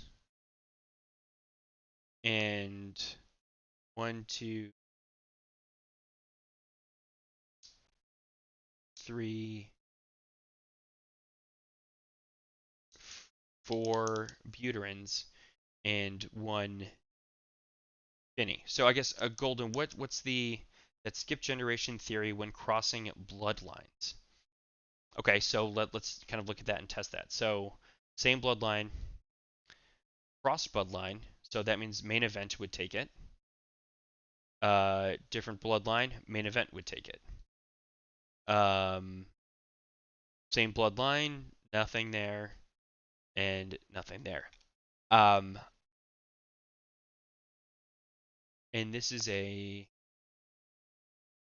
that's a male, and that's the female with the cross going through potentially. So if for me the only way that so I see a lot of good feeding into main event, I guess is what I'm trying to say. Um, is that because of a skip generation theory? Is that because just the random sequence of crossover and mutation just happened to the stars aligned perfectly? Um, I don't think you can necessarily know or say. Don't really go that far down. Um, if we look at, thank you, Lucky, appreciate it. Um, okay. So right now we have some ideas and say that pretty good heritage going back. We've got a bunch of knock blood feeding into it, and we've got potential skipped generation theory. Um, so I guess my question is then, why is that? And I think that it's not necessarily skipped generation, but you have a higher chance of volatility. Dean Machine, appreciate the follow. Thank you so much. Um, so that by adding more volatility into that creates the chance for kind of spinning up something that could be totally unique. Or kind of skyrocket or boost things up. I also think that's my one theory on skip generation. My other theory on skip generation, based off of real world breeding, I'll call it legend. I don't even know how statistically true this is, but there's an idea that there's something called heart that gets passed down the female side of things. Um, in that it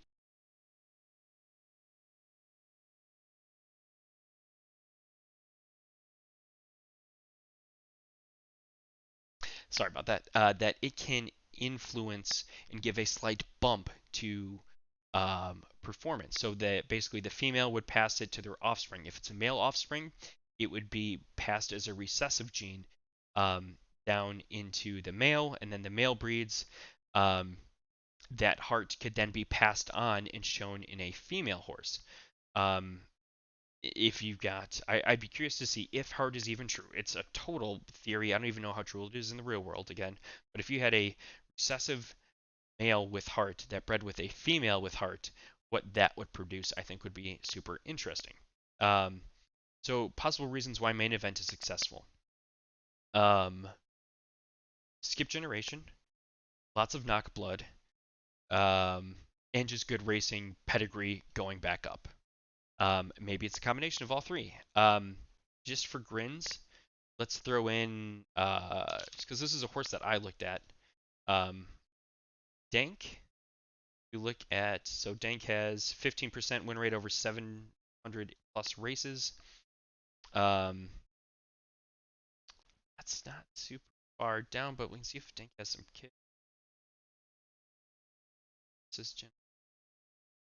Uh, Parents. Legendary Nakamoto. Man, that's still pretty consistent. So never mind, bad example. Let's look at maybe Mula. Uh, that's a Genesis. But we can see if dude, what is a? Let's look at zoomies. Let's try and find another horse that is mutations begin being higher in Nax, Zabo, and Fins. I would agree. Um, I agree with you, Golden. Um, I'm gonna nitpick that a little bit and say I don't know if it's mutations is the word I would choose at this stage of things. Um, but yes, I agree with everything you're saying. I would just use a different word to describe it. All right, so let's look at Pinkman. Uh, Pinkman's both Nakamoto. Um, Vanilla Bean.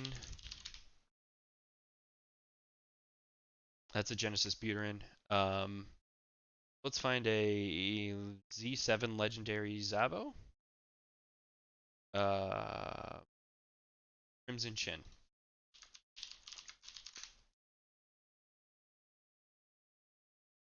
Pretty solid win rate, good amount of races. Let's see what we got here. Both Genesis Zabo. No races coming for it. Um, let's look for like an elite. Steph Curry, maybe a good candidate for this.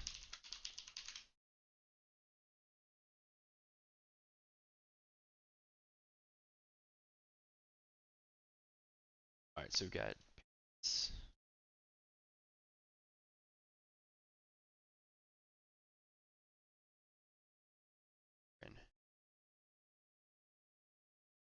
So in this case, it has just, I mean, very strong performance. Very strong, but, or sorry, not very strong. Thank you, Cheat. Appreciate the follow. Um, Lucky S, is there a site that evaluates horse price best? I would go to HawkU, hawku.com/Zed, and put in like your genotype, your bloodline, your breed type, and just kind of see, then click on sold and see what has recently sold to get an idea of what current market might be. Also look at like what things are being listed for, because you don't necessarily want to go under the floor. Um, Nakamoto. So there's no case of skipped there. Um, This is the only elite so far on here. A lot of Genesis. Um, Wildcat or Z. Um, uh, uh, uh, uh, I think just because I'm looking at what I've seen and what I know, I think the case of main event, there are too many things outside of skipped generation that could affect it. And I'd want to see that same data applied to more horses if that makes sense. Um, no problem, Lucky, no problem. Let's see if we can get that like a Z. See anything big? Sleepless maybe?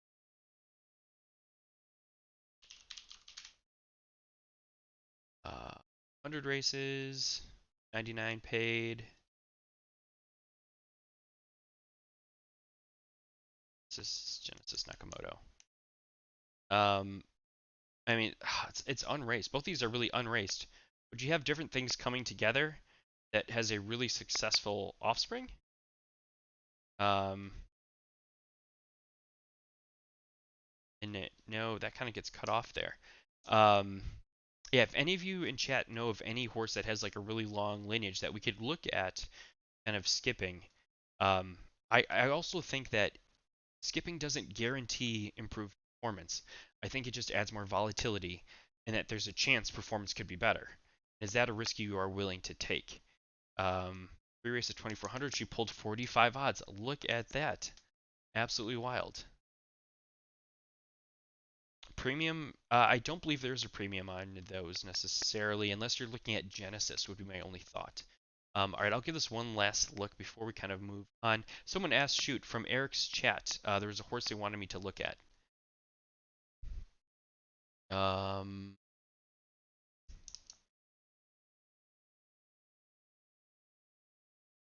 anyone? Oh yeah, Ducky Melon. Let's check that out. Good, good. How did I not know that? And then yes, if someone could um, send as someone was again looking for a horse in Eric's chat. I apologize for missing that. I would love to take a look at that and try and help them out in any way that I can. Um, Ducky's a Jenny. Um, good idea though. Good idea though. Um, or like, do any of you have is that 10? I just Genesis. Anything with like a higher Z number, exclusives or elite. Here's a 20. Rosenberg Rob.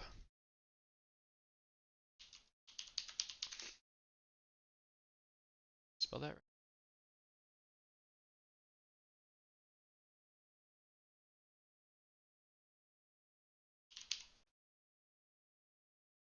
Berg. Berg.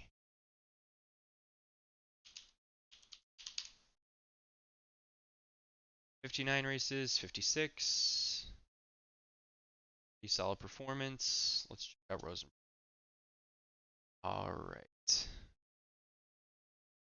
Killing me. Absolutely. Oh, okay. Wait, hold on. We got possibly something to work with here.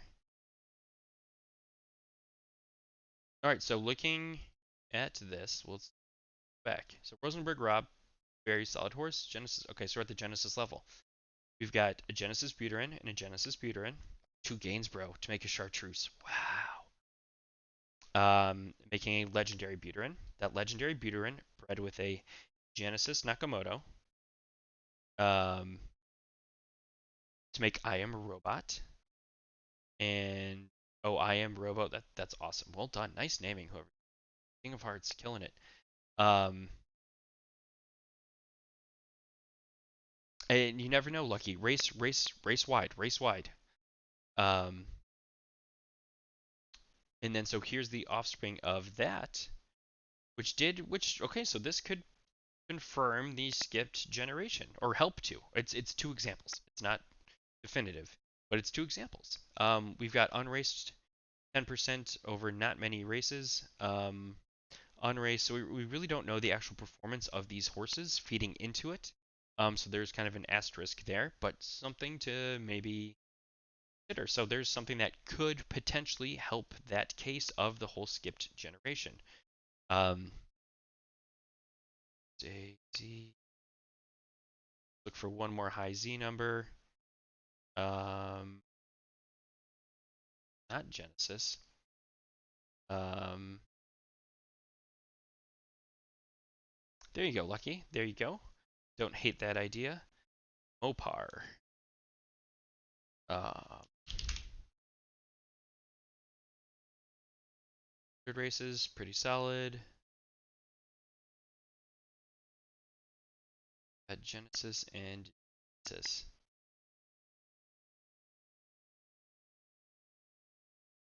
So again, that kind of fed into it. Parents. Okay, so we might be able to work with it a bit.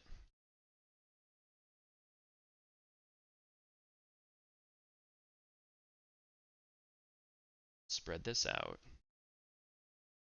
Genesis Zabo and Genesis Finney. So in theory then, that this should feed into Escanor. It's a Finney.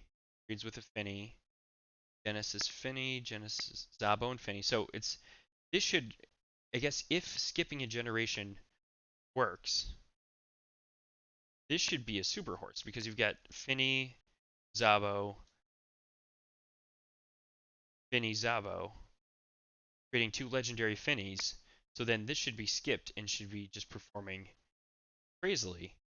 We plug in Escanor. Only 10 races. So not a great sample size. 8 paid. Um, hasn't won anything. Got a second. You would think this would be an absolute all-star, and it doesn't appear to be that way. 8 horses with sub 13 odds and 3 with sub 10. Wow, like that sounds like a really tough free. So I think this, if anything, it dampens the theory of skipping a generation helping, or at least helping more times than not. It's one. We've got 2 examples where it works, and we've got 1 example where it doesn't. Nothing's definitive at this point, and Escanor is not very well raced. But you'd think this horse would just fly because it's getting that fed in from both sides. Um, and again, the quality of the parents is relatively unknown, so that could also affect things too. Maybe it's a combination. Um, I feel personally to put a lot of stock in the skipped theory. Um,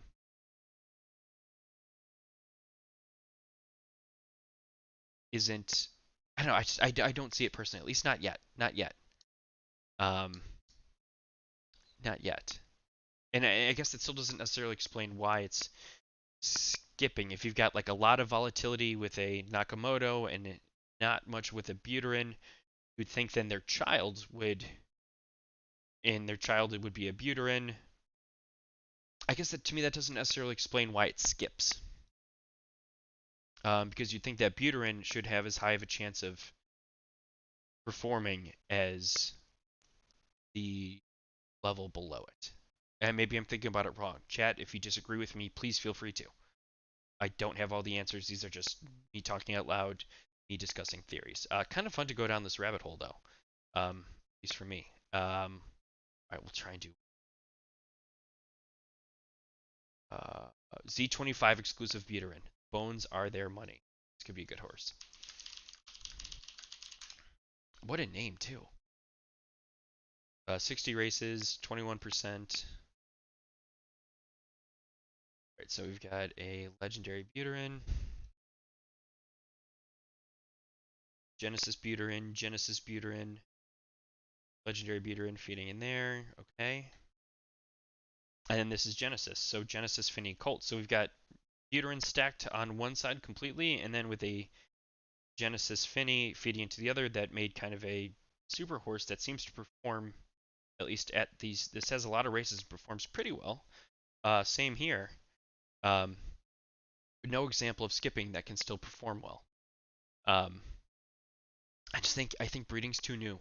I think breeding's too new. I I won't completely shoot down a theory, but I think breeding is too new. That's just, I guess, my take on things. Very fast, much wow. All right, let's take a look at that horse. Um, know your horses.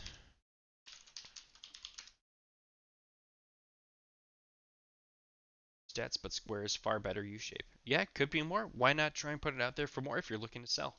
Not financial advice. So 5 races for paid. Thank you, Sign Media Solutions. Appreciate the follow. Don't want to sell them too low. Yeah, find a number that you're happy with, match it with the market, and see where that takes you. All right, so 13, 8, 8 and 13. Okay. 16, 12, and what did it get in its Griffey? And what's the price on this? 0.15? 13 at 1800. So we look at by distance.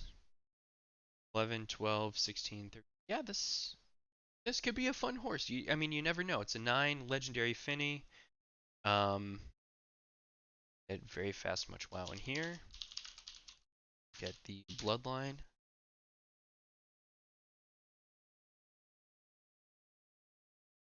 Ready to mingle. Let's check. Let's see if these are or not. 1761. Okay, yeah, so that's pretty consistent, if not a little better. And the glean.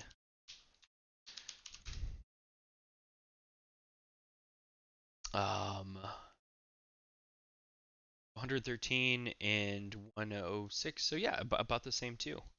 Um, I think the horse could be kind of fun.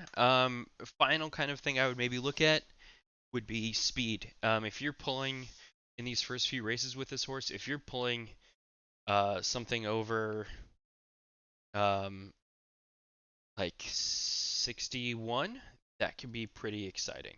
And definitely something to think about.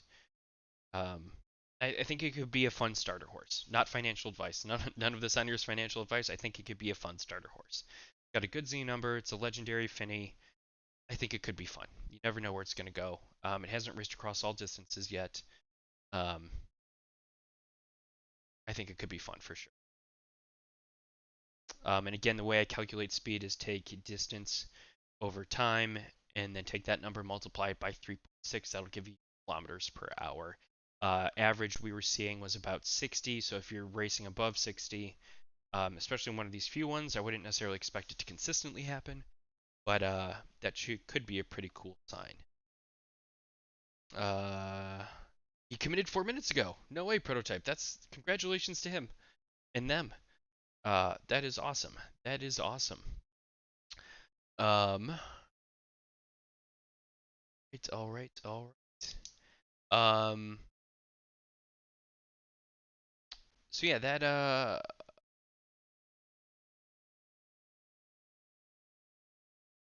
we've got a Zabo and a Fanny. Does this horse have? No, it doesn't have children. I'd be very curious to see what the children of this horse look like.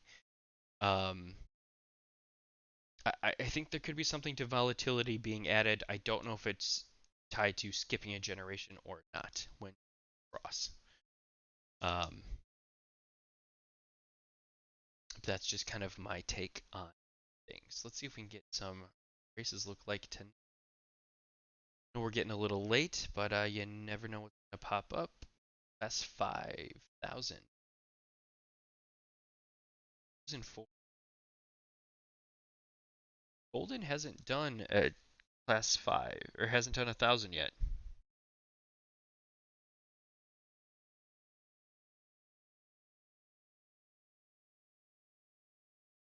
Let's try it.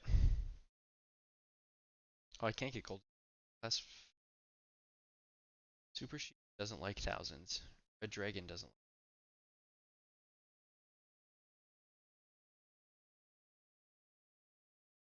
Yeah, it's done 3 at 12.5. Oh, it's across the board. We could try 1,000 for.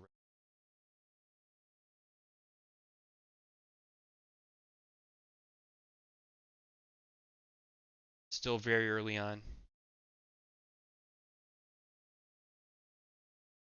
See what timing is. It was like, maybe I didn't get slow. Fast 4, 2400.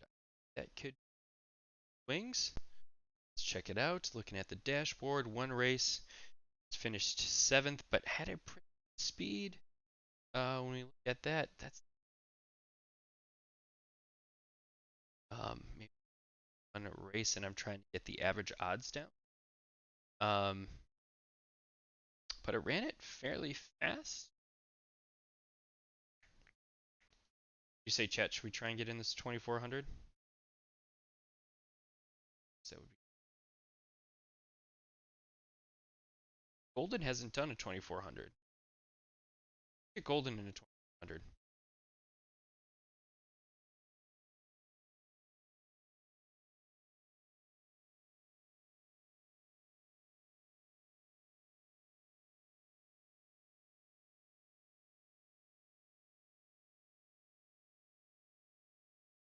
Again, just trying to race wide, trying to get some data points. I'd rather do that than, even though Red Dragon only has Blue Wings, I believe has one race there that wasn't great. It's okay. I'd rather try it out on this horse. Hasn't raced there yet.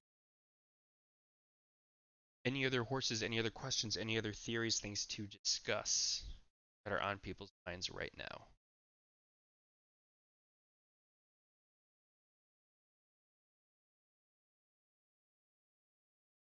Maybe I'd be interested in looking at, could I test the skip to generation theory by looking at Blue Wings?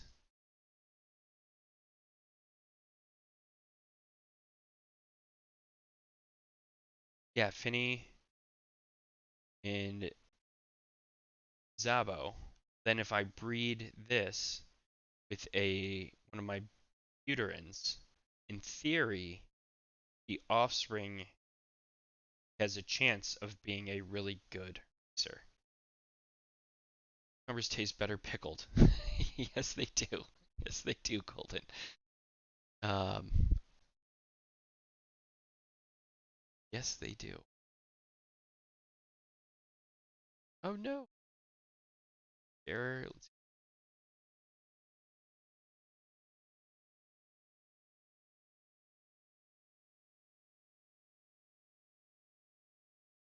And it's hard for us to like again say anything definitively. We don't.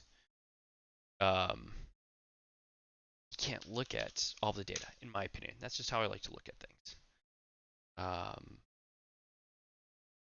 Is it 20?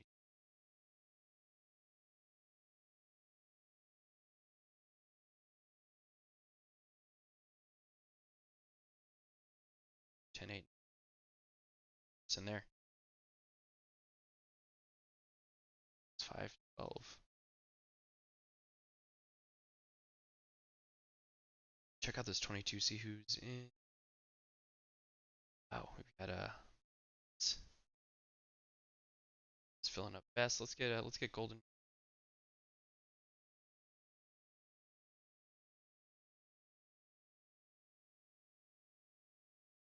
Race time prototype. If that's for you, throw it in chat, prototype.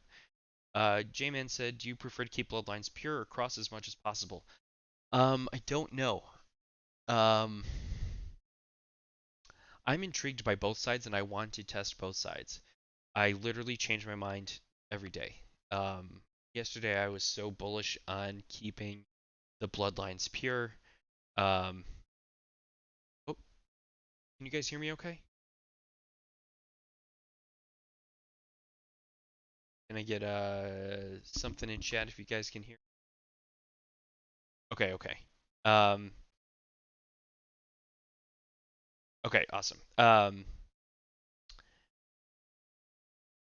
Yesterday I was so bullish on keeping the bloodlines pure, and I love what Zed Gazette put out about kind of like stacking everything to try and like combine that and get that in together. Um, I I'm intrigued by this skip a generation theory. I'm intrigued by is there such thing as heart because it's talked about in the Not saying it is a thing in the world, but it's talked about there. I'm intrigued by um, the idea of like Eric Wong, I think, has talked a little bit about premix, and I'm not sure if I totally understand that myself, but like, if you throw in a bunch of like random combinations, are you just adding more numbers to the pool to that could be pulled out, and maybe you get a lucky draw and you get a super just awesome horse? Or would you try and go for like, to me that's the stacking. uh yeah, I go back and forth. To me, if you have Bloodlines Pure, is like you're trying to compound what you have. Um, and if you go from the like mixing things in together, you're trying to maybe disrupt the system a little bit. They're both theories. I don't know if one's better, but those seem to be the two leading theories at this time. Um, I mean, maybe a thought and not financial advice, but if you have a horse that's not a great racer, but that kind of fits, low Z number, Genesis, um, kind of like feeding those horses together and just saying, hey, I want to mix my bloodlines. Uh, excuse me. Um,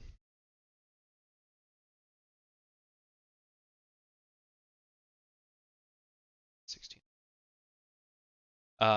Mix my bloodlines just to create a lottery because I don't have great odds. So let's try and mix as much in there as possible.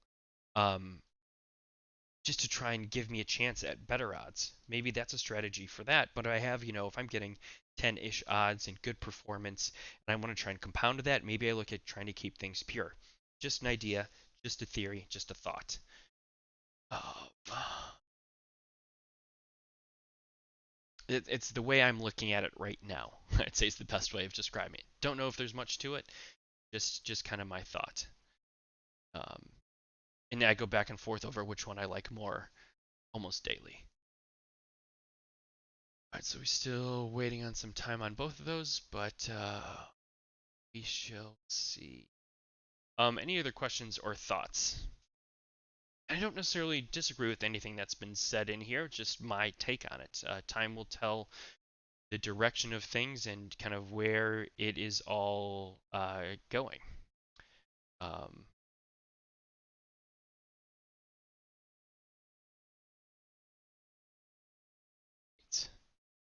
um, Railroad genetics mutations live longer, tend to be more athletic than purebred dogs. Real-world genetic mutts live longer and tend to be more athletic than dogs. Yeah, absolutely, absolutely. Um, no evidence to suggest winners breed winners. In my opinion, no. Um, we've seen winners breed winners. We've seen winners breed losers. And again, it's no one really has the full data set to really look at it or to say. I've seen winners breed winners. I've seen losers breed winners. Um, no one, no one knows. No one's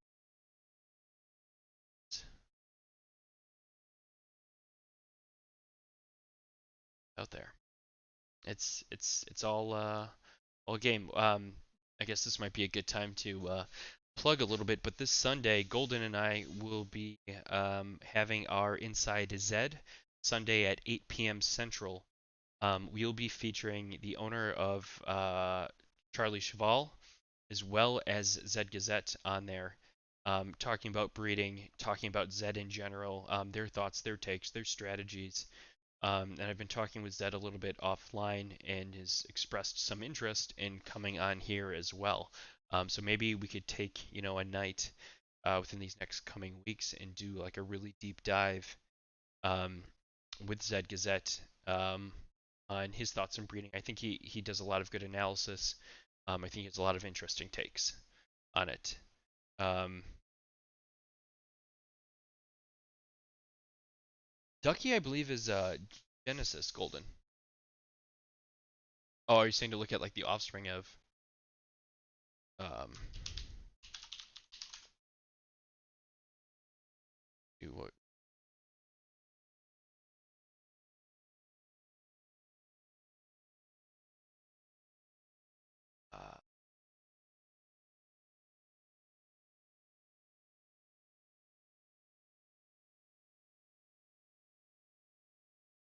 stable size and strength as a whole plays a part into the algorithm. Um,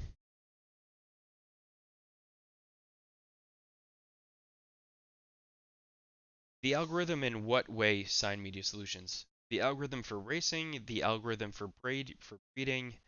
I would think it just gives you more options.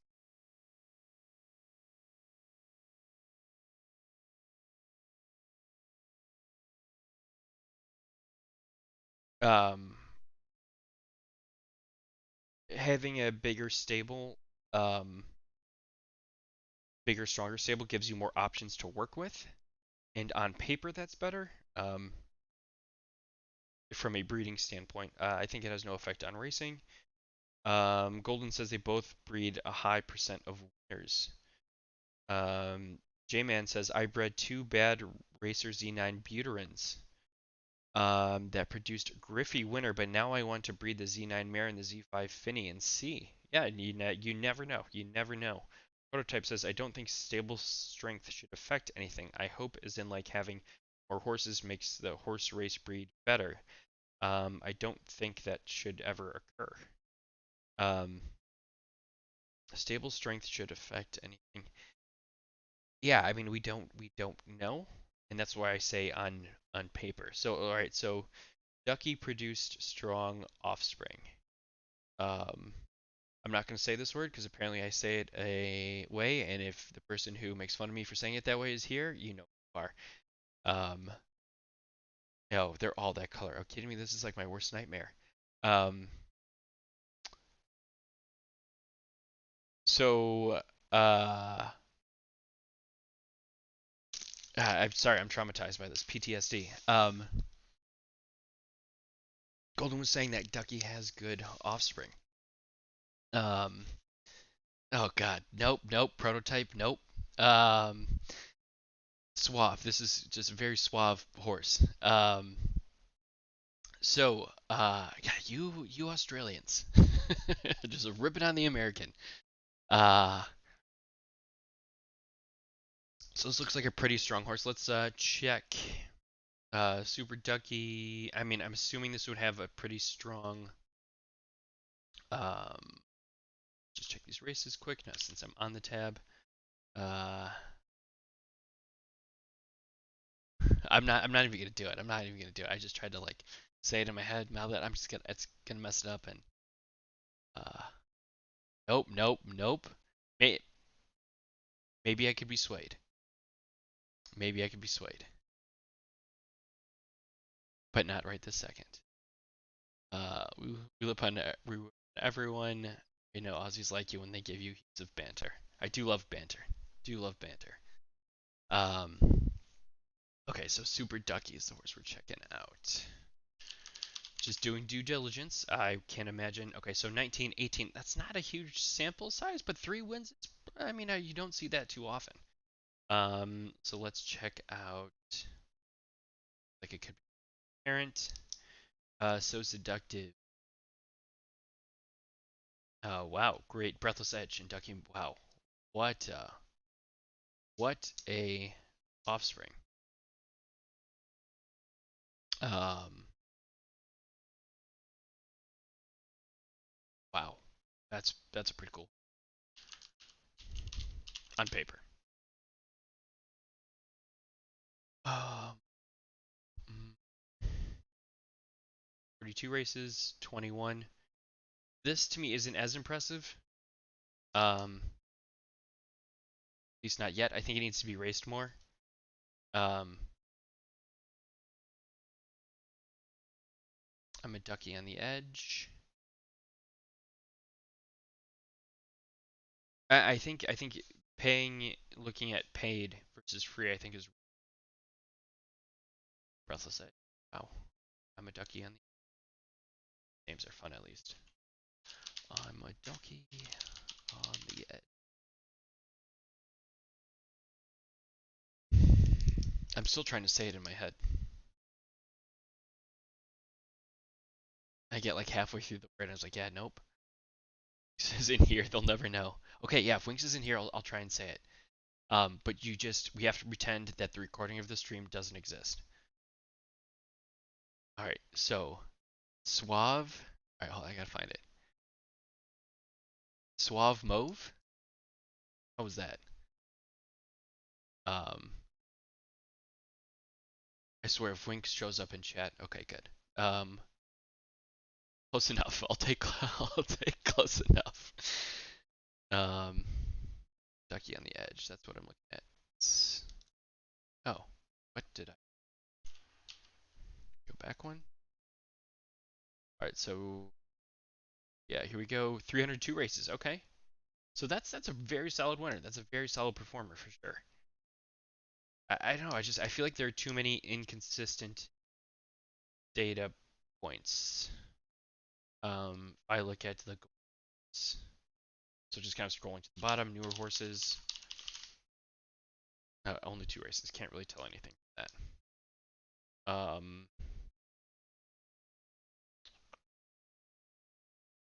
Joburg Duck, maybe.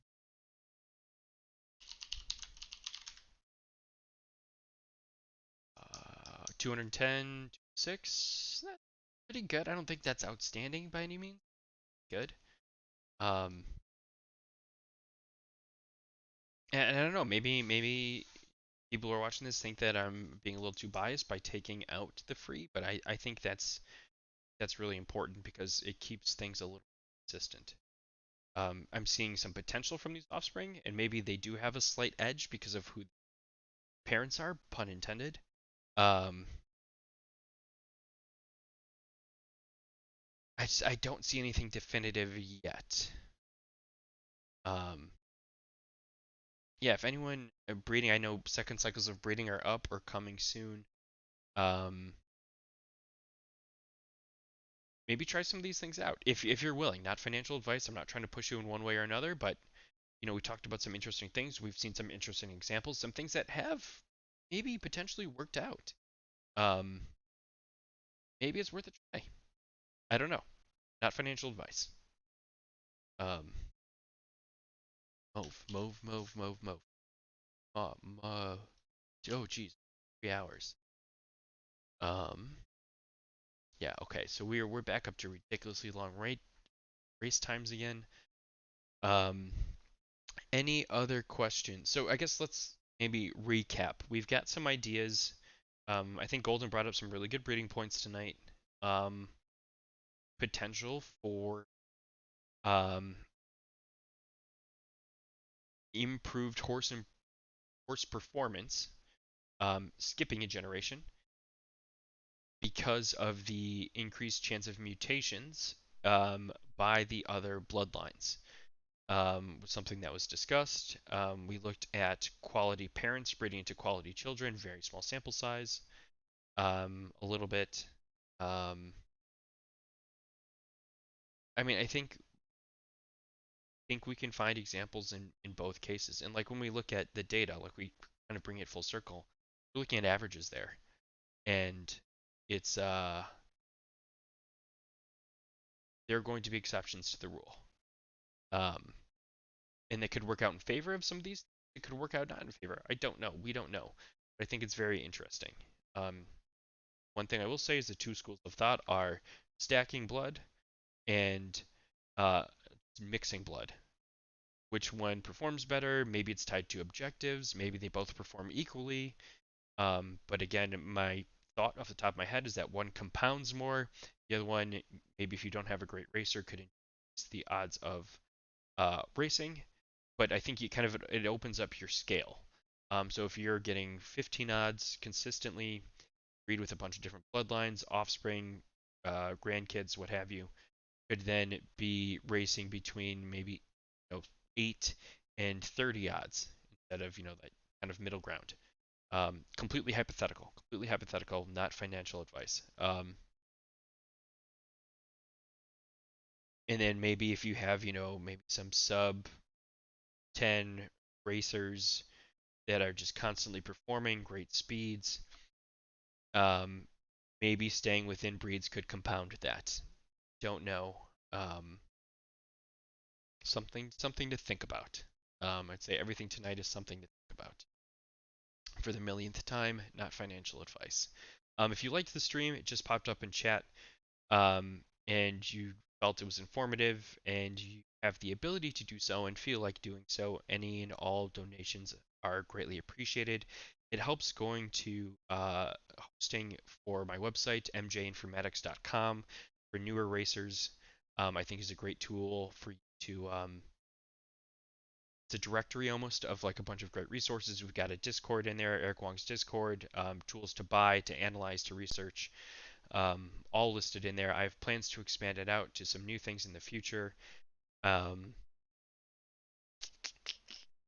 so yeah, I'm gonna go to that also just to support me and my time that I put into pulling, analyzing the data. Again, never required, but greatly appreciated. Um, then the other thing I want to talk about is this Sunday we'll have the owner of Charlie Cheval and um, Zed Gazette on stream. That is not on this channel, but it is called ZED RUN Head on Twitch. I will um, throw this in chat for those of you looking to subscribe. We had our first one last week Said it just went with nice. Are you able to hear me? I'm not getting the King video to work. Beavershot and Eric Yeah, Wong. we Those can of you in hear his you. Discord, definitely check it out. It Okay, was just over so an fix hour the long. video It was then. a really Let me cool fix the video. um, interview. And yeah, this week, Sunday, 8 p.m. Central, the owner of Charlie Cheval, and um, Zed Gazette. So it should be a great show. Really looking forward to it. Um, no stream tomorrow night, and then I'll probably be back Monday of next week. So with these races being so far out, I think I'm going to call it. Thank you, new subscribers. Thank you who have returned. I appreciate all of you. You've all been awesome tonight. Hope you learned something. Hope you got something good um, out of that. And yes, Golden says you can search for Inside Zed Run on YouTube um, to find us. So we've got the video up there. Um, thank you all. Appreciate you. Have a great night, and we see you soon.